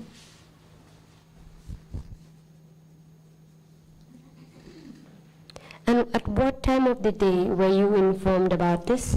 léegi si bés boobu noonu ban waxtu lañ la yëgaloon loolu. This was almost closing time, around 5, 6. loolu boobu waxtu wàcc liggéeyam doon jot si sa boori juróomi waxtu jëm juróom benn. Prior to this time, around 5, 6 balaa juróomi waxtu di dem juróom benni waxtu. p.m., I presume. Yeah, exactly. Did you have any hint as to the individuals that were supposed to be brought in? ndax wax nañ la dara si nit ñi nga xamante ne lañ waroon a indi dugal leen foofu. Yes. waaw. And who were these individuals? ñii ñooy ñan. The UDP demonstrators at Westfield. ñi nga xam ne ñoo doon def ay ñaxtu di nekk ci UDP doon ko defee ci Westfield. So you were told that the UDP demonstrators are to be brought in on that day. léegi dafa noonu yow dañ la yëgal ne UDP seen nit ñi nga xam ne ñoo doon def ñaxtu bu si Westfield dañ la naa indi foofu. No, I heard of the information, but I was not briefed for it before their arrival. waa déggoon naa xibaar bi de waaye taajuñ ma ne pour xamal ma mbiri naka la demee balaa ñu doon egsi. How did you prepare for their arrival? yow naka nga waajaloon sa bopp balaa ñoo agsi. No, we were there waiting for them. waa ñun kay dañ fa nekkoon di leen xaar. When they came, bañ ñëwee. our officer commanding came ki nga xam ne mooy suñ njiit li dal di ñëw. with 10 questionnaires. ànd ak kayit boo xam ne ñu ngi ci bind fukki laajte. Said we are going to ask them with these questions. ne laajte yii moom lañ leen war a laaj. Is there any statement taken going to be conducted? ne ndax am na yenn kàddu yoo xam ne war nañ koo jëlee ci ñoom pour bind ko. Say no, only interview. ñu ne déedéet nañ leen laaj ñu ñoo tontu. And we told him to liaise with the authorities ñu ne leen nañ jokkoo nag ak kilifa yi. so that they can bring a camera in bu ko defee dinañ mun a indi caméra. so that they can have video of those suspects coming in. ndax ñu mëna video ñi nga xamné ñoom lañ téye noonu pour ñuy dugg ci. Who suggested that a camera should be brought in? kan moo indi xalaat boobu noonu comme dañ war a dugal caméra foofu si biir. I was part of it. man bokkoon naa si. Why did you make that suggestion that a camera should be brought into the room? lu tax nga indi xalaat boobu noonu ne comme dañ war a dugal caméra foofu si biir. Because there is not going to be any statement taken. And politics was fast approaching. Election was fast approaching. And it is a political case. Because we knew there will come a day like today. So to save ourselves as investigators, the video camera should be there. Was the camera for self-preservation, or was it to be transmitted for proof as to the individuals being there to the authorities? ndax caméra boobu da ngeen ko indil foofu noonu pour seen jëmi bopp la woon rek wala da ngeen ko fa indoon pour nit ñi nga xamante ne yéen ñooñu ngeen indi dugal leen foofu noonu boo leen caméra yéen ba pare ngeen yóbbu ko si kanami kilifa yi nga xam ñoo fay liggéey. For both the suspect and those present within the room. pour ñooñu nga xam ne ñoom lañ foogee mbir gi ak ña nga xam ne sax ñoo teew ci biir saal boobu. And was this the first incident wherein a camera was brought in to the interrogation room to record whatever was going on in there? léegi xanaa bi mooy jël benn yoon ñu indi nit ñi nga xamante dañ leen foogee ne comme dañ def dara ñu dugal caméra bi si biir nga gis ne laajte bi ak tontu bi si jamono bi nga xam ne mu ngi xew ñu ngi leen a caméra di leen record waale. Which I attend, yes. So tell us how things unfolded that day.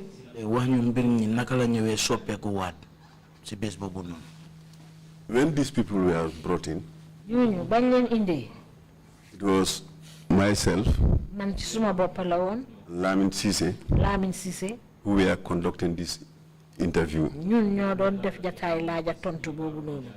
Will sit in front of us. The cameraman will be on this left-hand side. Will be recording. Will be asking these questions. But almost all of them who were before us are severely tortured. Severely tortured. Do you know where these tortures occurred? Within the NIA complex. You were within the NIA complex on that very day? Yes. Wow. Did you happen to hear the cries of these individuals when they were being tortured on that day?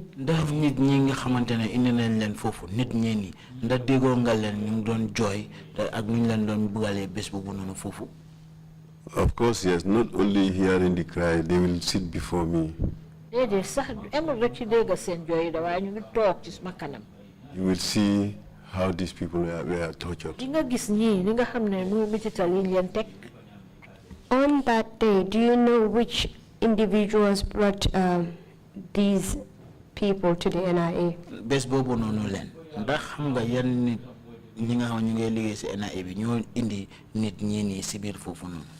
To the interviewing room? When they were brought in first instance? I understand that they were from the paramilitary camp in Kanifing. And they were transported to the NIA headquarters.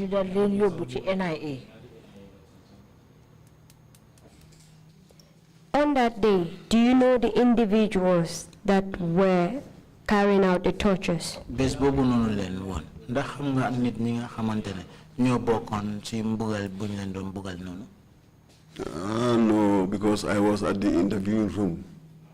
What I know is the NIA personnel.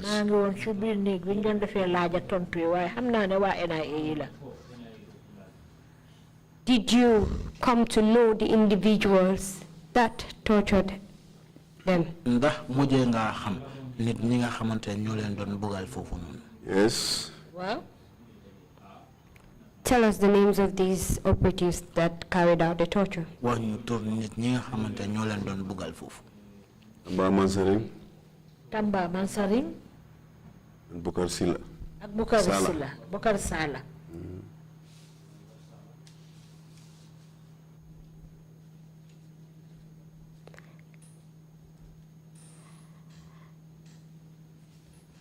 How many people were brought in at the NIA on that day? Ñaata nit lañ indoon fofu nonu ci bés bobu ci NIA bi? I cannot remember, but it's more than 10 people. And according to the testimonies of witnesses, it was more than 2 individuals that were torturing them. Please tell us all the individuals that were responsible for the torture meted out on the April 16 demonstrators. Mr. Sise, bugana nga wax ñu nit ñi nga xamantene ñoo bokkon ci niñ doon bugal ci ñi nga xamantene ñoo defoon ñaxtu bobu non ci wéru April fukki fan ak juroom ben. I don't know the rest because these 2 people were the one bringing this tortured guy inside our. How many ci dess ndax ñaar ñi ñoo doy indi ñi nga xamne mbugal nañ leen ba paré leen indil fofu no fi leena laajé di tok. You were in the NIA premises on that day. Yo bes bobu nonu len yaangi nekkon fofu nonu ci bërepp ba bërepp NIA ba. You had interacted with the people that were brought in. Yo amna li nga xamantene séxo nga ko wala jëflande ko nga ko ak nit ñi nga xamantene ñoo lay indi won ci biir fofu ci bes bobu. And as you stated, comme ne ko waxé won, they were severely tortured. Dañ leen bugal bu baaxa baaxa ba. That's correct. So there is no way that you would only know these 2 individuals as being involved in their torture. Namu ben anam bi nga xamantene mun nga wone ñaari nit ñi ni comme bokkuñ ci mbugal bi bokka nañ ci mbugal buñ leen do mbugal. Because I was at the interviewing room. Not outside. Even if you were in the interview room and not outside,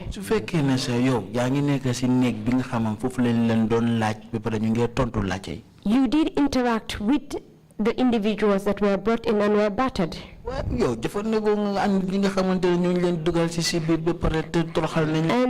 thereafter, you must have interacted with some of your colleagues on that very day. You knew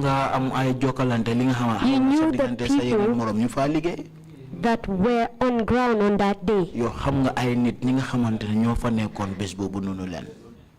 So you cannot tell this commission that you only know 2 individuals that participated in the torture of more than 10 UDP supporters on that day.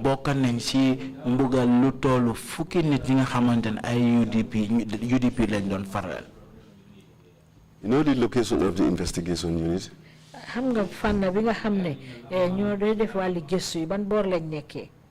If you enter to the NIA, the main entrance, the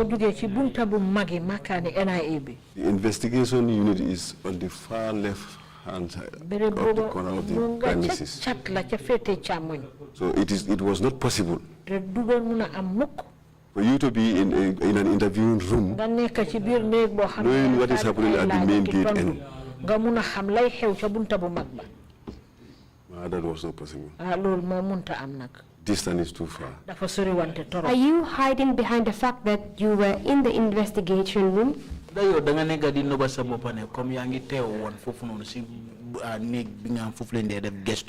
avoid giving us the names that you yourself must have heard were involved in these tortures. yow dégg nga gis nga nit ñooñu wala dégg nga seen tur foofu noonu. No, I'm not. Okay, let's take it like this. léegi nañ ko defee si anam bi. You told us earlier in your testimony that the Special Operations Unit, wax nga ne ñu ne si njëlbeen bi nga doon gaaral fii sa kàddu ne. where the individuals ñoo leen ber pour ñu def yenn liggéey yi. that carry out tortures at the NIA. ñooñu ñoo nekk fan bunta bi nga xamante ñoo dee def mbugal bi foofu noonu si NIA. Give us the names of the Special Operations Unit during that time. léegi jox ñu tur yi nga xamante ne ñu leen ber pour ñu def liggéey yooyu noonu si jamono boobu noonu. When Lamin Dabo was redeployed, Lamin Dabo biñ ko toxalaatee. Then Haruna Bojang stepped in as the officer commanding. Haruna Bojang ci la ñëw jël place ab jiite béréb ba. Then you have Tamba Mansari. Nga am fa ku ñoo wax Tamba Mansari. Bukar Sala. Bukar Sala.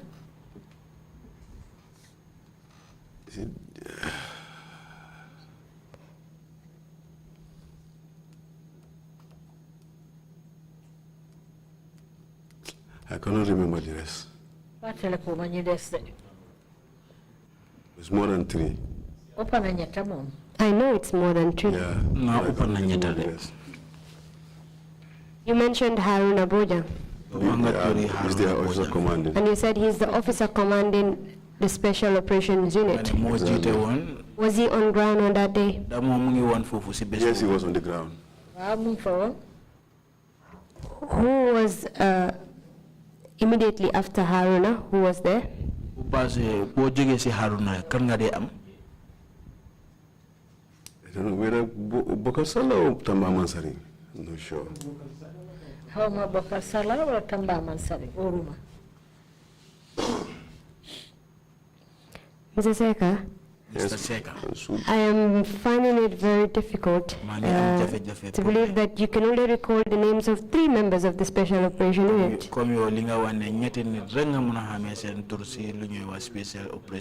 I know that the NIA may be a slightly big complex, but it's not that big that you would not remember the names of some of your colleagues.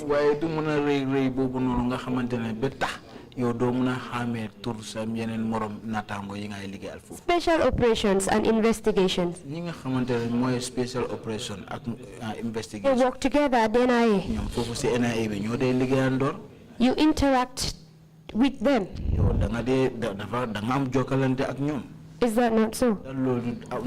Only these 3 people. You mainly interact with them. Only these 3 people. And the rest? No, I cannot remember them. You cannot remember them, Mr. Seka? Mr. Seka. Wow. We'll come back to this. So tell us how you received these individuals that they brought in.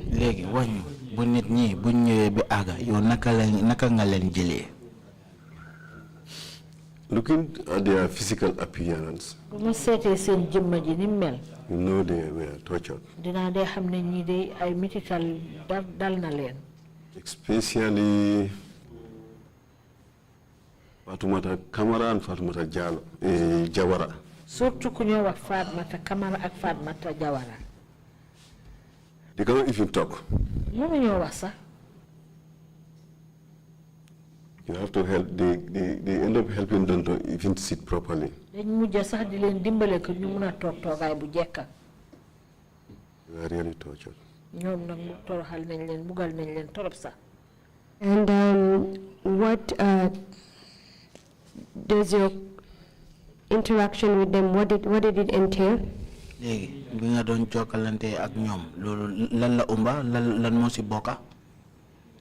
Nothing. They cannot talk. So how did you interview them if they could not talk? You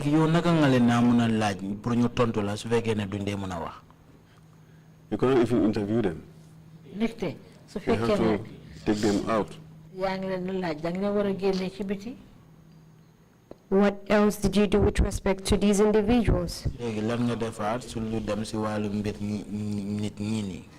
For me, no, I did nothing.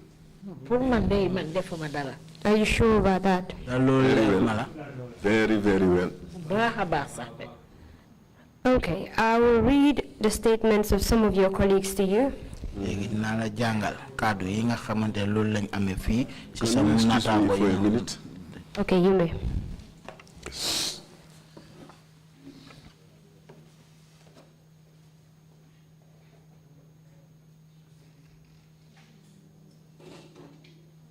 Mr. Chair, the witness probably wants to use the bathroom, so we'll excuse him for a few minutes and then resume.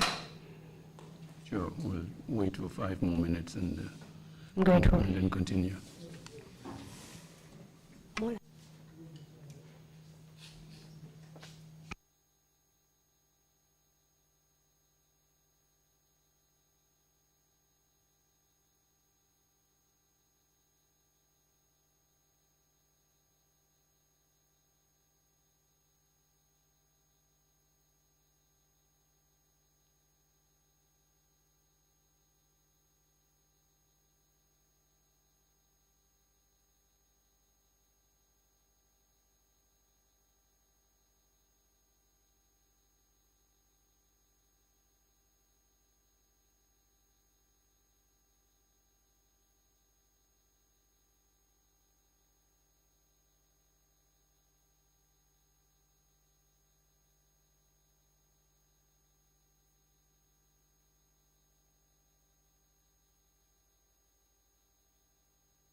Mr. Chairman, by my watch is already 1:30.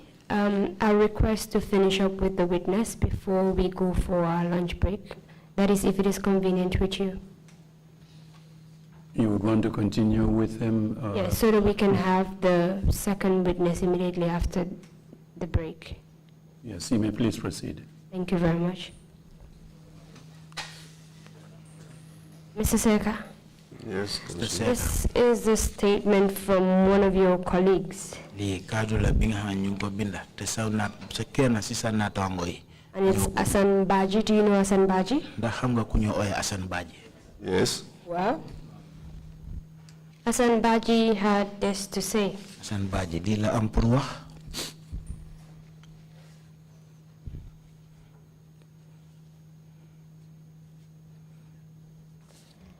The UDP, that is paragraph 10 of his statement.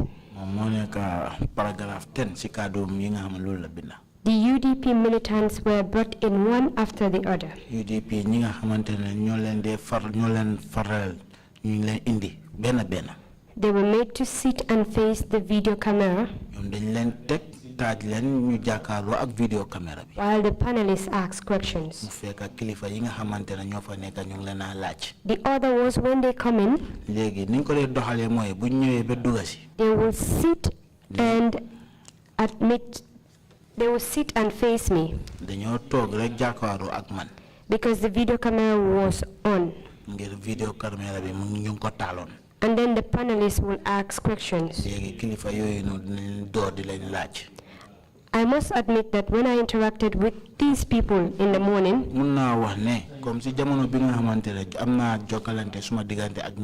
they were okay and feeling sound. But in the evening, when they appeared before me, I could notice that their faces were swollen,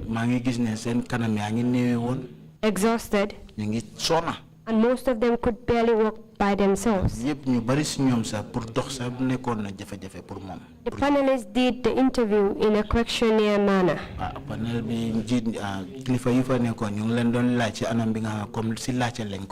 And they asked questions that entailed the protestor's name, addressed, political affiliation. Is this how it went? That's correct. In fact, you had interacted with the UDP UDP militants that were brought in. Yo sax am nga jokkalante bi nga am na sa digante ak UDP ñi nga xam ñoo leen doon faral bu ñu leen dugalee woon ci biir foofu. You asked them questions and they responded. yaa ngi leen doon laaj te ñu la doon tontu. Is that correct? Yes. And waaw loolu la. the questions that you asked, léegi laajte bi nga leen laaj. most of it was directed towards their political affiliation, yëpp correct? laajte yooyu noonu boo ko seetloo yëpp dafa jublu woon si ñoom ban political party lañ bokk. That's correct. waaw loolu la waaw loolu la. Why was their political affiliation the center for the investigations? lu tax léegi yéen si seen gestu bi ngeen fi ngeen ko gën a wér moo nekk ne ñoom si ban political party lañ bokkoon foofu ngeen ko gën a wér. This was the questionnaire they brought to us to ask them. loolu mooy laajte yi ñu bindal jox ñu pour ñu laaj leen ko. And who brought the questionnaire for you to ask them? léegi laajte yooyu noonu kan moo la ko indiloon pour nga laaj ko ñooñu. My officer commanding, Samba Sow. suma kilifa gi jiite woon ma muy Samba Sow. So, was this the only instance where questionnaires were being prepared and asked? lii mooy njëlbéen yoon ñu defar ay laajte bi Suspects that were brought to the NIA. lii mooy njëlbéen yoon ñu bind ay laajte jox leen ko pour si nit ñi nga xamante ñu leen foogee woon buñ dugga si laajte yooyu ngeen a jël ngeen leen a laaj. Yes, which I witnessed. waaw man bu seede naa ko. And this individual stated that when the suspects were brought in the morning, léegi nit ñi ni wax nañ ne tamit buñ indee ñi nga xamante dañ foogee woon ne dañ bokk si suba si buñ he lay did interact with most of them and they were fine at that point. si suba soosu noonu moom am na lu xewoon jokkalante bu amoon seen diggante ak ñooñu waaye ñooñu yëpp si jamono boobu dara jotul la ñu ngi amoon seen boppa. It was later when they were brought before the panel that he saw that they were tortured. léegi buñ leen demee ba indi leen si kanami kilifa yooyu noonu pour ñu laaj leen buñ jógee si loolu si la ñoo gis ne comme ñii de dañ nekk nit ñi nga xamante ne métital nañ leen tam bugal nañ leen tamit. So these individuals were brought in the morning. léegi nit ñii ni ñu ngi lay indi si suba si. And they were okay. dara jotul leen. Before evening, balaa ngoon. they were tortured. ñu bugal leen. And they were tortured te ñu leen bugal. by NIA operatives. ñu leen doon bugal moo nekk ñuy liggéey foofu si NIA bi. Operatives that were on the ground on that day. moo nekk ñi nga xam ne ñu ngi liggéey si NIA bi te ñu ngi fa nekkoon si jamono boobu noonu. And you only provided me with the names of only 3 operatives. te yow loolu yaa ngi ma jox la turi ñetti nit rek si ñooñu yëpp ñu doon liggéey foofu noonu. And according to you, you were only confined in the interrogation. te yow li nga wax nga ne yow sa fi nga féetoo woon rek moo nekk di tontu bi ak laajte bi foofu nga féetee woon. And meanwhile, the interrogation only happened in the evening. te mu fekk ne sa laajte bi ak tontu bi mu ngi xewoon si ngoon bi. So you could not have been confined the whole day only in the interrogation te room. léegi mun loo nekk rek mun loo féetee woon rek si laajte bi ak tontu bi rek. Council, I think this demonstration started in the morning. Council, yaakaar naa ne lii mu ngi xewoon ca suba. Yes. So, and it is very strange if this particular man is saying he interacted with them in the morning. dina jafe nag bu fekkee ne waa ji wax na ne mu ngi doon jokkalante ak ñoom ci suba si. The only time I interacted with them man de jamono ji nga xam ne jokkoo naa ak ñoom. is the time when they were tortured and brought before us. mooy jamono yi nga xamee ne mbugal nañ leen ba pare nag indi leen ci suñ kanam.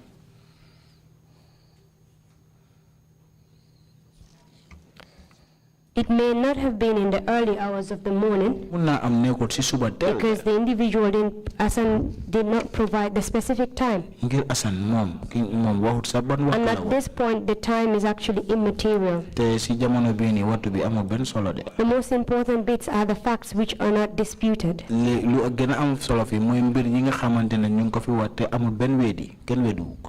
That's true, but you can also remember that Hassan is the cameraman. Anybody brought to the NIA at the time, they will have your picture before anything. So Hassan may have the opportunity, whereas I was in my office. man maa ngi suma office. Our rules are different. Suñ liggéey dafa utee. And your role was to interview these individuals. Yow sa liggéey mooy moo nekk laaj nit ñi ni nga xam ne ñooñu lañ indi sa kanam. Exactly. So you spoke to them. Léegi da nga dee wax ak ñoom. You interacted with Da them. nga dee jokkalante ak ñoom. After they have been tortured. Yes. I'm not That's correct. I'm not disputing the fact that you were not present at the time they were tortured. Man bañuma ne weddiwuma la ne comme bañ leen doon bugal yow nekkuloo woon foofu de. What I'm disputing right now ma nekk di bañ moo nekk ne. is the fact that moo nekk ne. you're only able to recall 3 names yow ñetti tur rek nga mun a fàttaliku. of the individuals that tortured this group of people. Nit ñi nga xamante ñoo doon bugal mbooloo bii nii woon. That's correct. Wow, dëgg la. Are you still sticking to the point that you are only aware of 3 individuals that were involved in the torture? Léegi da nga bëgg a téye ne wala taxaw ne ba tey ñetti nit ñi ni ñoo bokkoon si mbugal yi nga xam lu leen doon These def. 3 people are the only one we interacted with. ñetti nit yi de The rest, I don't know. jokkoo naa ak ñoom ñi ci des I'm not disputing the fact that others involved. weddiwuma de am na ñeneen ñu ci bokk waaye man ñetta ñii laa jokkoon. Did you come to know the names of the others that were involved in this torture? Ndax mujjee nga xam tur nit ñi nga xamante ne ni ñoo bokkoon si mbugal bii nii woon. No, I didn't find out. déedéet bàyyi gëstuwuma ko. Did you caution these individuals that were brought to you, that's the NIA, the UDP, the UDP militants? Ndax nit ñi ni ñi nga xamante ne ñu leen indi foofu noonu si bunti NIA bi ndax yow yaa nekk ki nga xamante ne yaa doon jël seen kàddu bi. There was no cautionary taken. It was just an interview. amul benn laajte yoo xam ne moom lañ leen doon jox ñu ko binda waaye dafa mel ni laaja tontu rek moo nekkoon ci diggante bi. And according to you, how many people did you interview? Si yow li nga wax ñaata nit nga doon laaj. 10 or more. tollu na ci fukka de wala lu ko weesu óoruma daal. It's actually about 50 people that were interviewed. Nit ñi nga xamante ne ñooñu leen doon laaj tollu na si juróom fukki nit.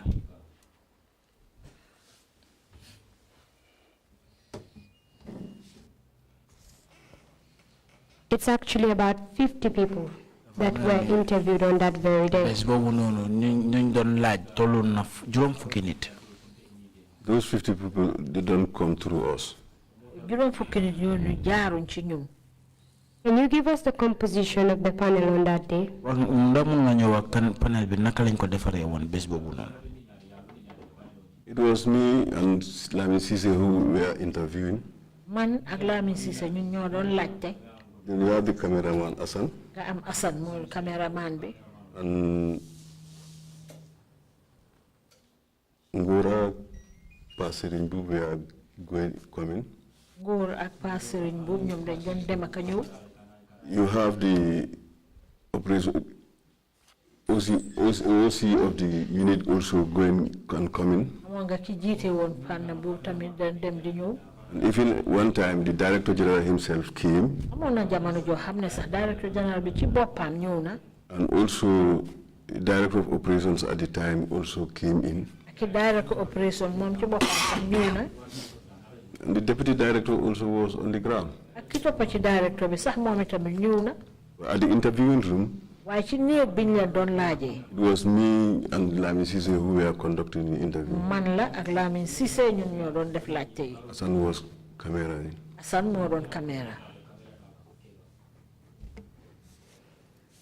So this was a well-organized setup. Lii dafa mel ni taxawaay la bi nga taxawaay bu jekka la woon. Individuals will be tortured. Nit ñi nga xam ne ñooñu leen doon bugal. They will be taken into the room. Dañ leen a yóbbu si biir néeg bi. You will collect details Yow nga jël seen tur yi. through a questionnaire that will be put to them. Nga jaarale ko si laajte bi nga xam loolu lañ binda. And they nga war a def si ñoom.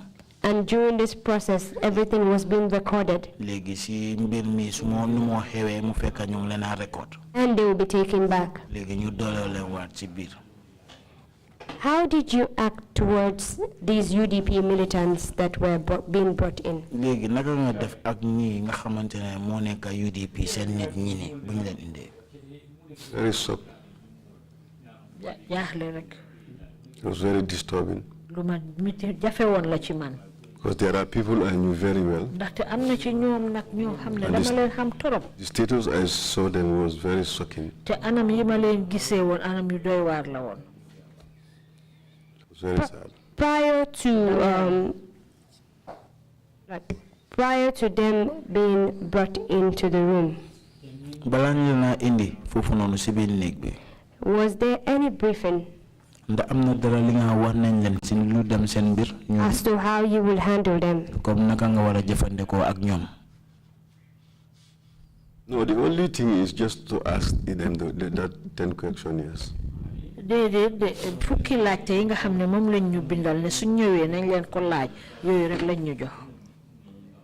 But earlier on in your testimony, you had told us that the mindset of the NIA operatives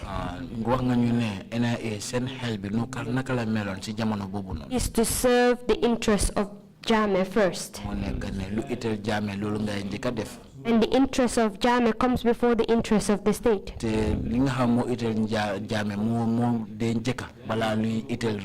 These are individuals who were brought in as people seemingly trying to overthrow the government.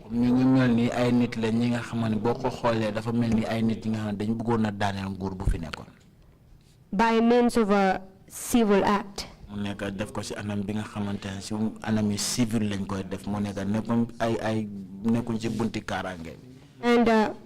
some of these individuals testified before the commission.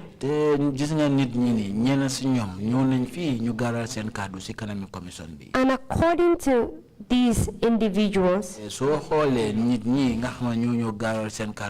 they were being insulted and treated harshly by NIA operatives. What do you have to say about that? That is true. That is true. I told you, in any cases that is of state interest, it's not easy.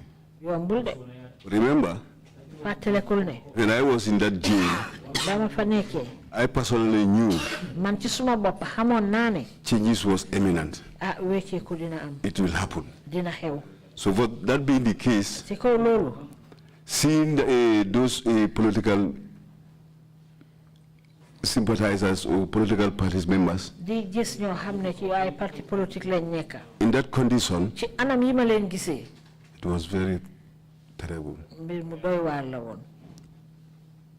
Individuals that testified did not mention any individual that acted civil towards them. According to them, all operatives that interacted with them acted harshly towards them, and some to the point of even raining abuses at them. Except at the interview room. Because even I listened to Nobe's statement. He mentioned it there. Except at the interview room. Council, if you should see those people that day, it's too terrifying. It's bad. Was it only on that particular day that you interacted with the UDP militants?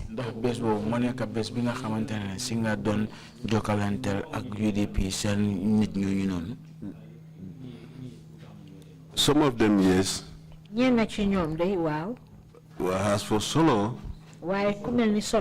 Sorry, we are not going to dwell in that matter because the case is right now before the court. Mange jegalo duñ wax dara ci lu dem ci walum solo ngir fuñ toll ni ci jamono bi mbiram bi mu ci até kay bi. So you may talk about other individuals Legi mu nga wa mbir ñeneen and the general circumstance and not focus on him. ak mbir mi naka la fa nekké won yépp ci jamono bobu nonu won.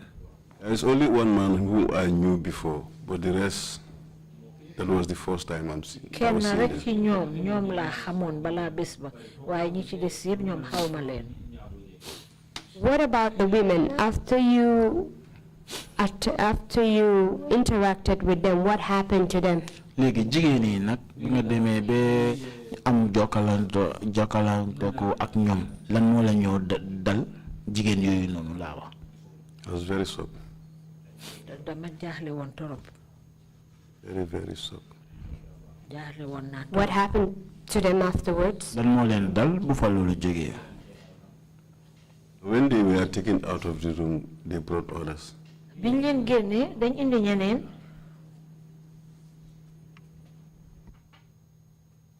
Were they taken after that interview? Ndax dañ lay yobbu bu leen défé laccé bobu nonu ba paré. To the detention center. Yóbbu leen fa nga xamné fa lañ leen tiyé won tek leen fa. During the period while they were detained at the NIA, did you at any point go back to collect their statements? Si jamono bi nga xamantene ñu leen tiyé fofu nonu ci NIA bi ndax delu ngwaat nga pour nga dem jëlaat gaay seen cadeau bi bind ko. No, there was no statement taken. That was the first and last interaction we have with them. Déedéet amul benn jamono joo xam ne ñu doon jël seen kàddu yi di ko bindal boobu mooy njëlbeen te mooy woon yoonu mujj nga xam ne jokkoo nañ ak ñoom tam. Apart from that interaction, did you have any chance to be in the same room with them? Léegi bu passé jokkalante boobu noonu ndax am na benn jamono bi nga xamante mus ngaa nekkaa ñoom ci benn place. No. Déedéet. After that particular day, did you discuss with any of your colleagues as to what happened on that day? No,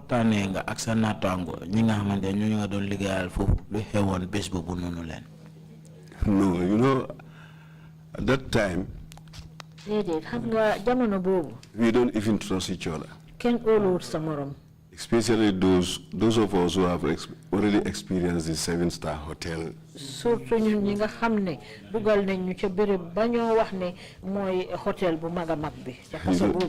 Don't trust anybody. Don't talk to anybody after working hours.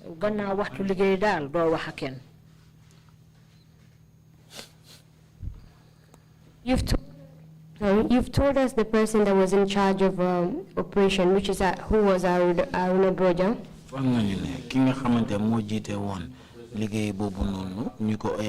Bojang.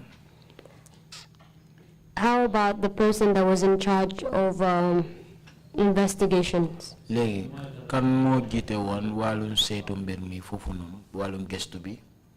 Samba Sow at the time. And what happened to the video recordings that you obtained of these individuals being brought in and interviewed?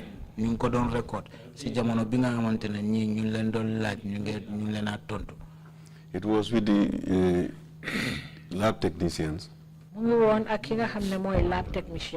They are the custodians of all that.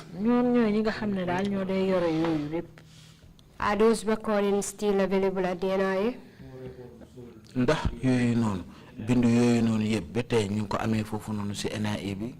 It should be there. After taking the video recording of these individuals, did they take it anywhere else? Video record Yes. Wow. Go on. I saw the recording with the police investigation of that case you say I should not mention. You can mention the case, but you can't go into details of what happened. The NIA 9. Okay.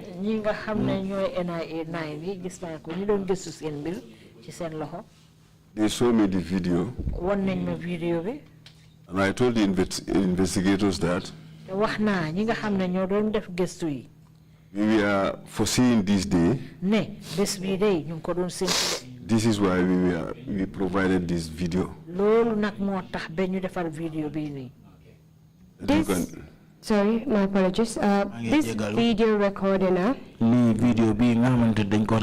was it solely your idea or the ideas of the people at the investigation unit to make?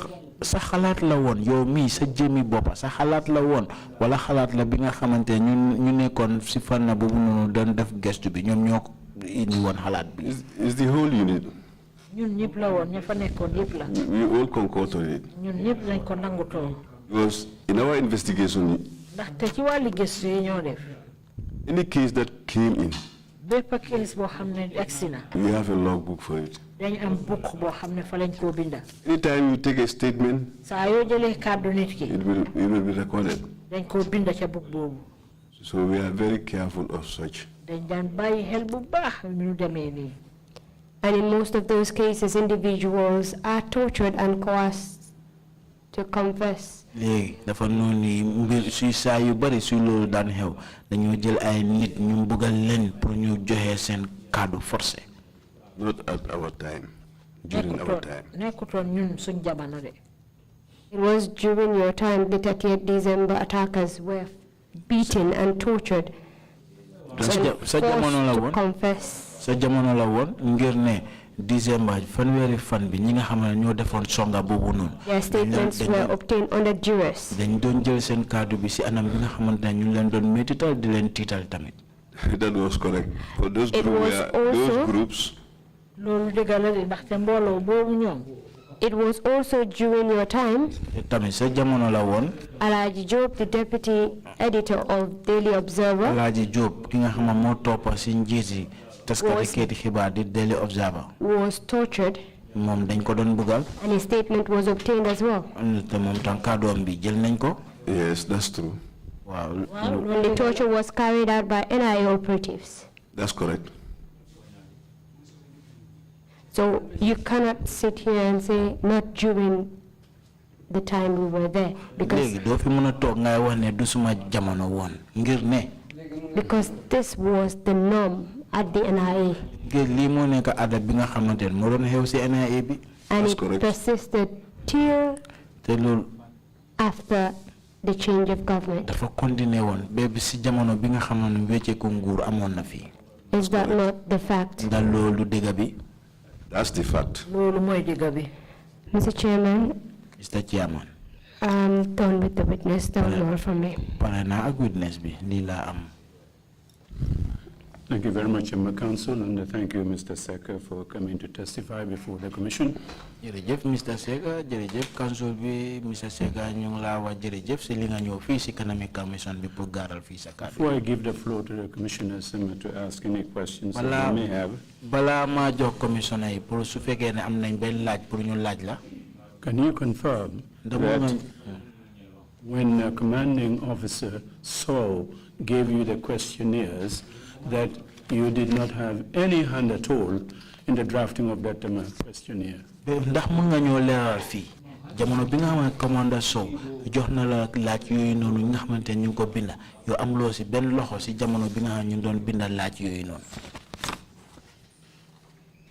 Yes, I don't have any hand in it.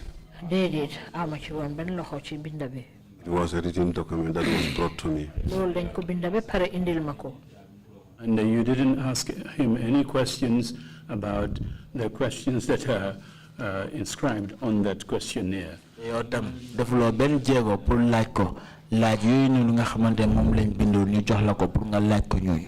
No, I didn't. Thank you. Commissioners, if you have any questions, Deputy Chair, you have the floor. Deputy Chair, Mola Bugalaj.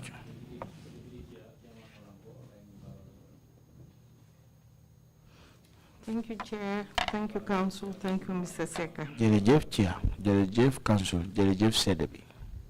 You have stated that you were shocked by the appearance of the UDP supporters. Yow wax nga ne da nga beetu si anam bi nga xamante ne noonu la UDP ñu leen doon faral nuñ fa nekkee woon. When they appeared before you. Bu ñëwee teewu sa kanam. Council has also emphasized the fact. Council tam gën naa leeral ne. The practice of torture.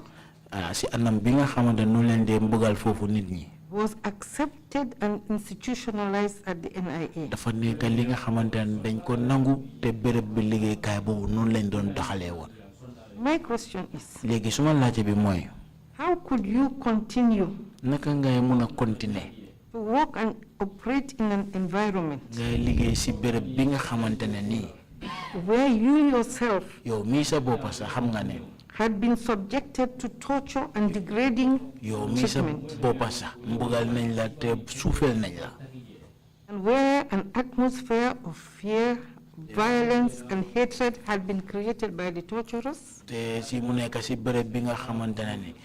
nañ mbir mu nekk foo si anam bi nga dang sa liggéey soo ko def si tiitaange nga ko defee tey ak ay mbugal ñoo see toppa. Were you immune to the practice?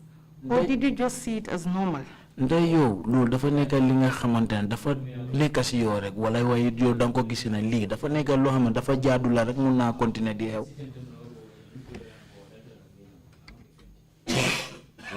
It's very unlawful. Liñ doon def day moom àndut ak benn loi. Out of fear. Ci dañ ko doon def ci wàllu tiitaange. In the state we were in. Di anam yi nga xam ne ci lañ nekkoon. Don't have a choice. Amuñ woon pexe. This is something that people raise all the time. We didn't have a choice. Lii mbir la bi nga xam ne saa yu nekk rek nit ñi loolu lañ dee sukkandiku ñun amuñ mënuñoo see def dara. The choice was you continue working under these circumstances. Mbir mi mooy nekk ne nga sukkandiku ne dama continuer di liggéey si anam bii nii. Or the second is I stopped working in this environment. Wala nga wax ne dama bàyyi di liggéey si anam bi nga xam ne noonu la ñoo liggéey. There were choices. am na si li nga mën a sukkandiku. In those days, jamono booba. if you leave the job, you have to leave the country. So bàyyi liggéey bi de xanaa nga bàyyi réew mi de. So long as you are in this country, waaye fekk yaa ngi ci biir réew mi fii. you are not safe. Sa mbir óorut. You didn't want to leave the country. léegi yow bëgguloo bàyyi réew mi. I didn't have the means at the time. ma woon anam bi nag pour mun a bàyyi réew mi jamono boobu. So in fact you were accomplice to what was happening at the NIA. léegi sax dafa mel ni yow da nga bokk sax si li nga xamante moo doon xew si NIA bi foofu. Whether you tortured somebody or whether you didn't torture somebody, you were an accomplice. bokk nga si ñuy mbugal woo bokkaloo si ñuy mbugal da nga bokk. No, I was not part of. Now the council also asked you about the injuries on other people. léegi council bi tam laaj na la si gaañu gaañu yi nga xamante ñeneen nit ñi am nañ ko si seen yaram. You have emphasized the visible injuries. yow wax nga gaañu gaañu yi nga xamante mën nga koo gis ak sa bët yi. Do you know whether any of the victims suffered from internal injuries? ndax xam nga ñi nga xamante ne ñoo loru wala ñu leen gaañ gaañ yooyu noonu ndax am na yeneen gaañu yi nga xamante ne si seen biir yaram bi la nekk. No, I cannot confirm that. loolu moom mënuma koo wéral de. Thank you. jërëjëf. Thank you, Imam Jallow. You have the floor. Imam Jallow moo laa laaj. Witness. seede bi. You have been an operative and also a victim. Can you tell this commission what was the circumstances of this meeting of punishment against victims?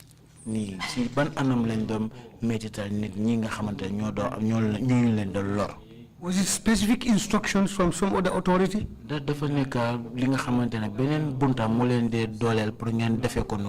was it part of your training to inflict pain on people? Or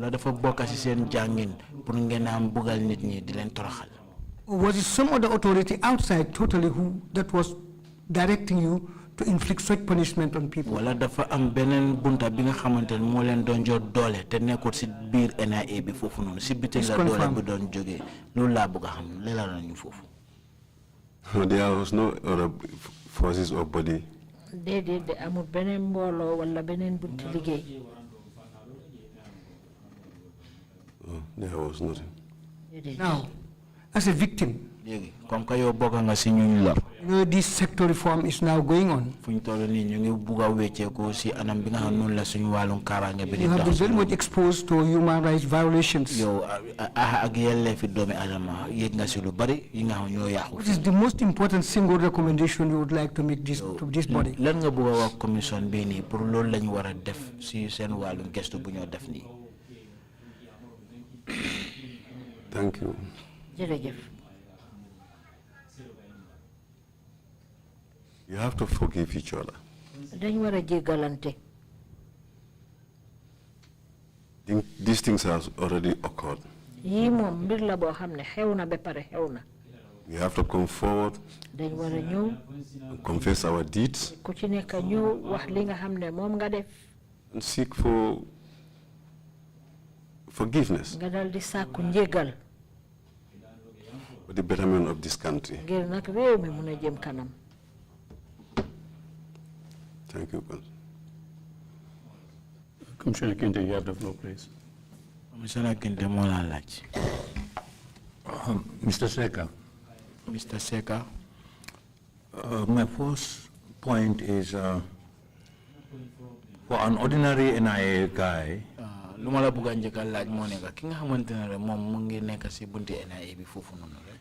Deciding to quit NIA. Mu wax ne dafa bàyyi liggéey NIA. May fear some consequences. Na am lu bon luy toppa ci loolu. I don't think you qualify in that category. Foog ma ne yow anam boobu nga nekk di gën a dëgëral te.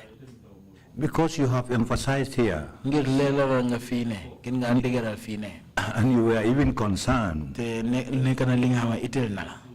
That two of your guys were brought in briefly ñaari nit ñi nga xamantene sa naataango la ñu leen indi ci lu gàtta rek. and reinstated back to the system. ñu delloo leen waat ci seen liggéey bi. While we were contrasting it with your own case, mu fekk yow yaa ngi def kenn dem lay kamtal. you were reporting on bail, yaa ngi doon dem ñu la doon yóbbu. probably indicating there was reluctance for getting you back. te mun naa am sa bugguñ sa pour delloo la waat ci liggéey That was a window for you to have left. loolu bunta la bi nga xam nga war a jëfandikoo woon rek bàyyi. What was your point? What's your point about that? lan nga am pour wax ci loolu. Thank you very much, Commissioner Kinte. Jërëjëf Commissioner Kinte. At that point in time in this country, Jamono booba day ci réew mi. if you want to go to Senegal, Soo buggee dem Sénégal gii sax. so long as you are a civil servant, Comme ka yaa ngi liggéey ci nguur gi. you need a clearance. Da nga laaj ñu binda woon jox la yoon pour nga dem. No matter what rank or position you Ak hold. maxaama boo mun a yore nag. Especially me, Surtout man mii. who was accused with rebels. Nga xam ne ñu ma boole tuumaal ma ak rebel yi. It's not so easy. Du doon yomba de. It's going to be easy. Du doon yomba. My point is, you emphasized man lu ma nekk di wax mooy yow mii sax sa bopp yaa fi déggalal ne. that Alhaji Moor and Lamin Dabo, I believe, ak Lamin Dabo su fekkee were brought in briefly, detained briefly, dañ leen téere jàppaleen si jàppa bu yàggut rek. but they were soon acquitted, discharged, and reinstated. ñu yóbbu leen si atekaay bi ñu bàyyi leen foofu noonu si saa si rek ñu jëlaat leen liggéey. There wasn't anything that, if you mean what you are saying here, that you could have envied them for that opportunity. That was not for any enviance. loolu nekkul li nga xamante war nga leen a ñeex si loolu. No, it's not envying them. What is so special about my cause being seeking for a clearance with the Secretary General? Loolu du ñeetaange boo xam ne am naa ko ci ñoom de waaye pour am binda boo xam ne Secretary General bi dina ko binda pour jox ma yoon. And possibly I was under a radar. Jamono boobu fu ma dem ñu ngi maa toppa. It was your concern and your pursuit that gave you that knowledge that you must have clearance from the Secretary General. If you had been indifferent and sat on your own and just say, let's see what the eventualities and so on, you may have had the opportunity to quit the job. Yo defoon ay jéego de pour gis ne jot nga lettre bu nga dafa jógee ci secrétaire général bi bu fekkoon ne da nga toogoon nga noppi wax loo dara loolu mun naa nekk bunta bi nga xam moom ngaa jëfandikoo pour bàyyi liggéey bi. Mr. Kinte, at that point in time, Mr. Kinte, jamono booba. Surveillance we are mount on ordinary citizens. Rather than somebody who has served with that institution. Okay, that doesn't seem satisfactory, but I'm going to my second point.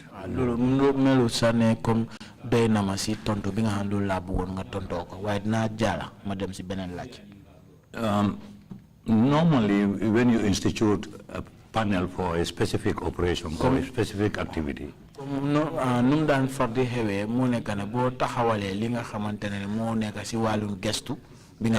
I believe the panel until they accomplish their assignment. Is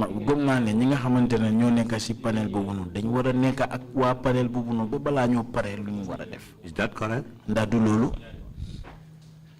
If you see a panel in this context,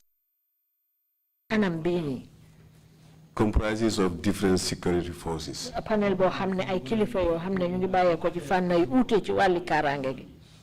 in this case, it's only the NIA. That was the difference. No. This one is not about the April issue. I'm just saying the norm at NIA, if a panel is constituted for a specific function, unless otherwise, those panelists are maintained until they accomplish the job. That's correct. Now, you told us that in the panel of the rebels, or the rebel-related issue, that Gajaga was one of the panelists. Is that right? That's correct. And that Mumuni also underwent that panel. That's correct. If Gajaga has never changed, and Mumuni has undergone this through this panel, don't you think it's ridiculous that Gajaga pretends, in my view, not to have known Mumini at all or to have encountered him at all? We went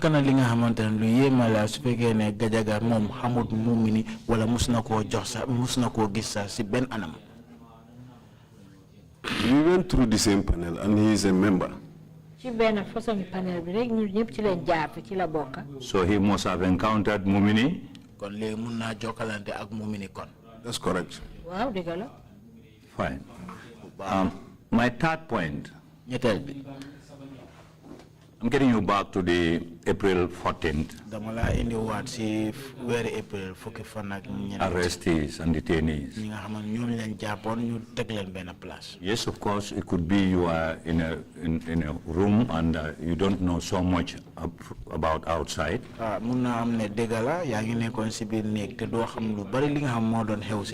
But indeed, the movement should give you some indicators of additional names more than 2 or 3.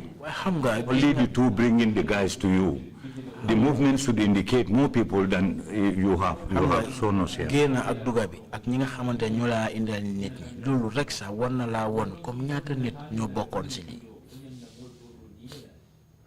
You can be in the room right now. We are in this room. You can hear noise at the main gate. You can hear crying at the main gate. Right now, you don't know who are responsible. Only those who are bringing in, taking out. Okay, you told us that this was exclusively handled by the NIA. That's correct. And there was a specialized operation unit instituted by NIA for such activities.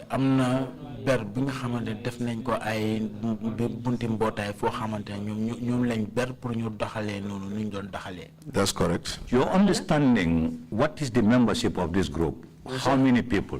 Yow sa xam-xam ñaata nit ñoo bokk ci mbootaay bi ni? I know it's more than 3. There are junior officers within them. I don't know them. I cannot remember them.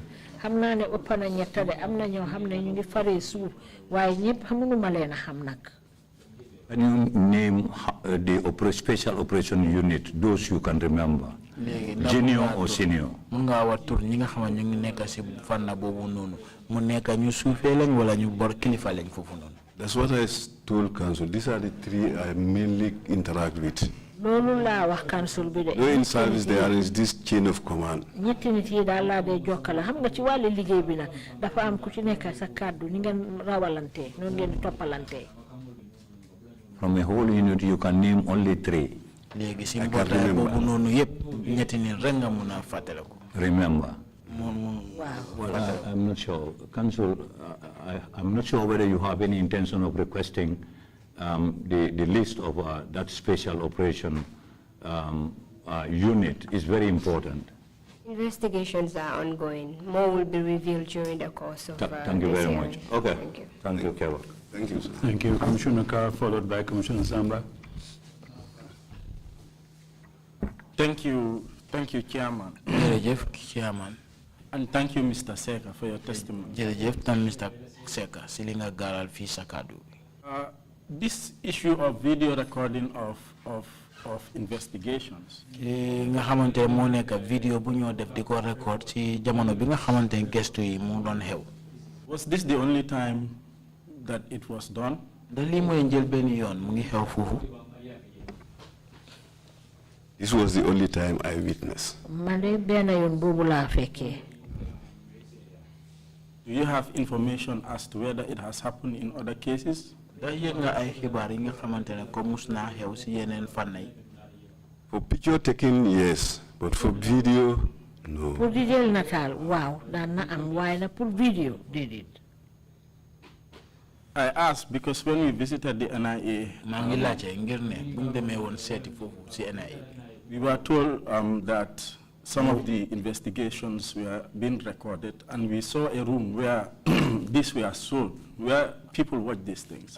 gis nga dañu wax foofu noonu jamono bi nga xamante ne gestu yi mu ngay am dañ dee video record te bu ñu demee foofu noonu war nañu bërëb bi nga xam foofu lañ ko dee seetaane. What do you have to say about that? lan nga am pour wax si loolu. It could be, but this is the only one I witnessed. mun naa am de waaye man daal benn bi laa fekkee. Okay, thank you. Welcome. Thank you, Commissioner Samba. The floor. Commissioner Samba. Thank you, Chairman. Jërëjëf, Chairman. Man benn la rek la am KEBBA. I have only one question for you, KEBBA. Nga ne dañ leen dencoon ci seen cell bi 45 days. You said you were detained in your cells for 45 days. 45 days. 45 days yooyu ndax di ngeen daan julli. In those 45 days, were you praying? Yes, we do. Wow, dañ daan julli. Thank you. Jërëjëf. Thank you very much indeed. Mr. Seka, if you have any concluding remarks to make, please proceed to make it now. Jërëjëf, Mr. Seka, su fekkee am nga dara li nga xam ne loolu ngay wax fii pour gaarale ko sa kàddu bi, mun nga koo def? Thank you very much, Chair. Jërëjëf, Chairman. Thank you very much, all the commissioners. Jërëjëf yéen commissioner yi. And my able councils. Ak suma council yi. And all the audience here. Ak ñi nga xam ne yëpp ñoo fi teew ni pour seetaan. Chair, may I thank my able Director General. Chair, maa ngi gërëm ki nga xam ne mooy suma Director General. Ousmane Sow. Who has transformed. Nga xam ne wecci na. That torturing NIA. Néegi boobu nga xam ne fale ñoo mbugalee nit ñi ca NIA. A standard intelligent outfit. Def ko anam boo xam ne bu méngoo ak jamono la ci wàll googu noonu. And with his directors. Ak ñi nga xam ne ñooy ay director. Now we are working in a very conducive environment. Léegi ñu ngi liggéey ci anam yoo xam ne anam yu neex a liggéeyee la. Without any fear. Te amuñ benn tiit. And every personnel in that agency now, in one way or the other, is safe to work without pressure and doing the job which we are expected to do.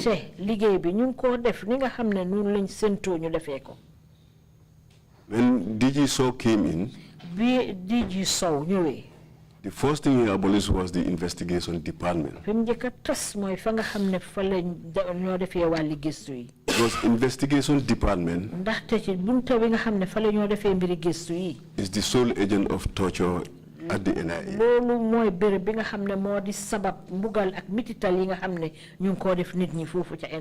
Because when we recall during the time of the NSS,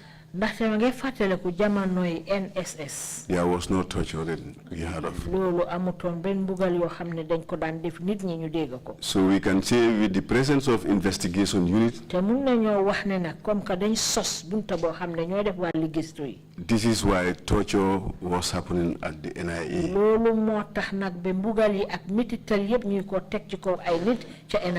Now with his leadership,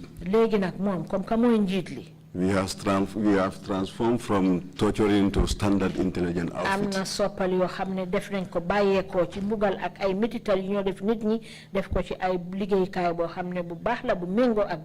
Yes, it was a horrible headquarters. But now it's friendly. We all have to accept that it has happened there. The only thing we have to do now to seek forgiveness from the Gambian people who we were supposed to protect, and we feel in our duty. But now our business is to collect and disseminate. I thank you very much for giving me this opportunity to explain my ordeal here. But as for me, I have forgiven all those who have tortured me. And I want everybody, in one way or the other, if you feel I offended you, you forgive me. The only way out in this country is to forgive each other. We forge ahead for the development of this country. Nobody will come outside to develop this country for us. It's ours. We have to do it by ourselves in peace and stability. I thank you all. So there is a new Gambia, there is a new intelligence service, no more Bambadinkas. Are you giving that assurance? No more investigation department. Thank you very much, Mr. Secka, for coming to testify for the Commission. We will take a lunch break and come back at 3:15. Meeting is adjourned. Thank you all.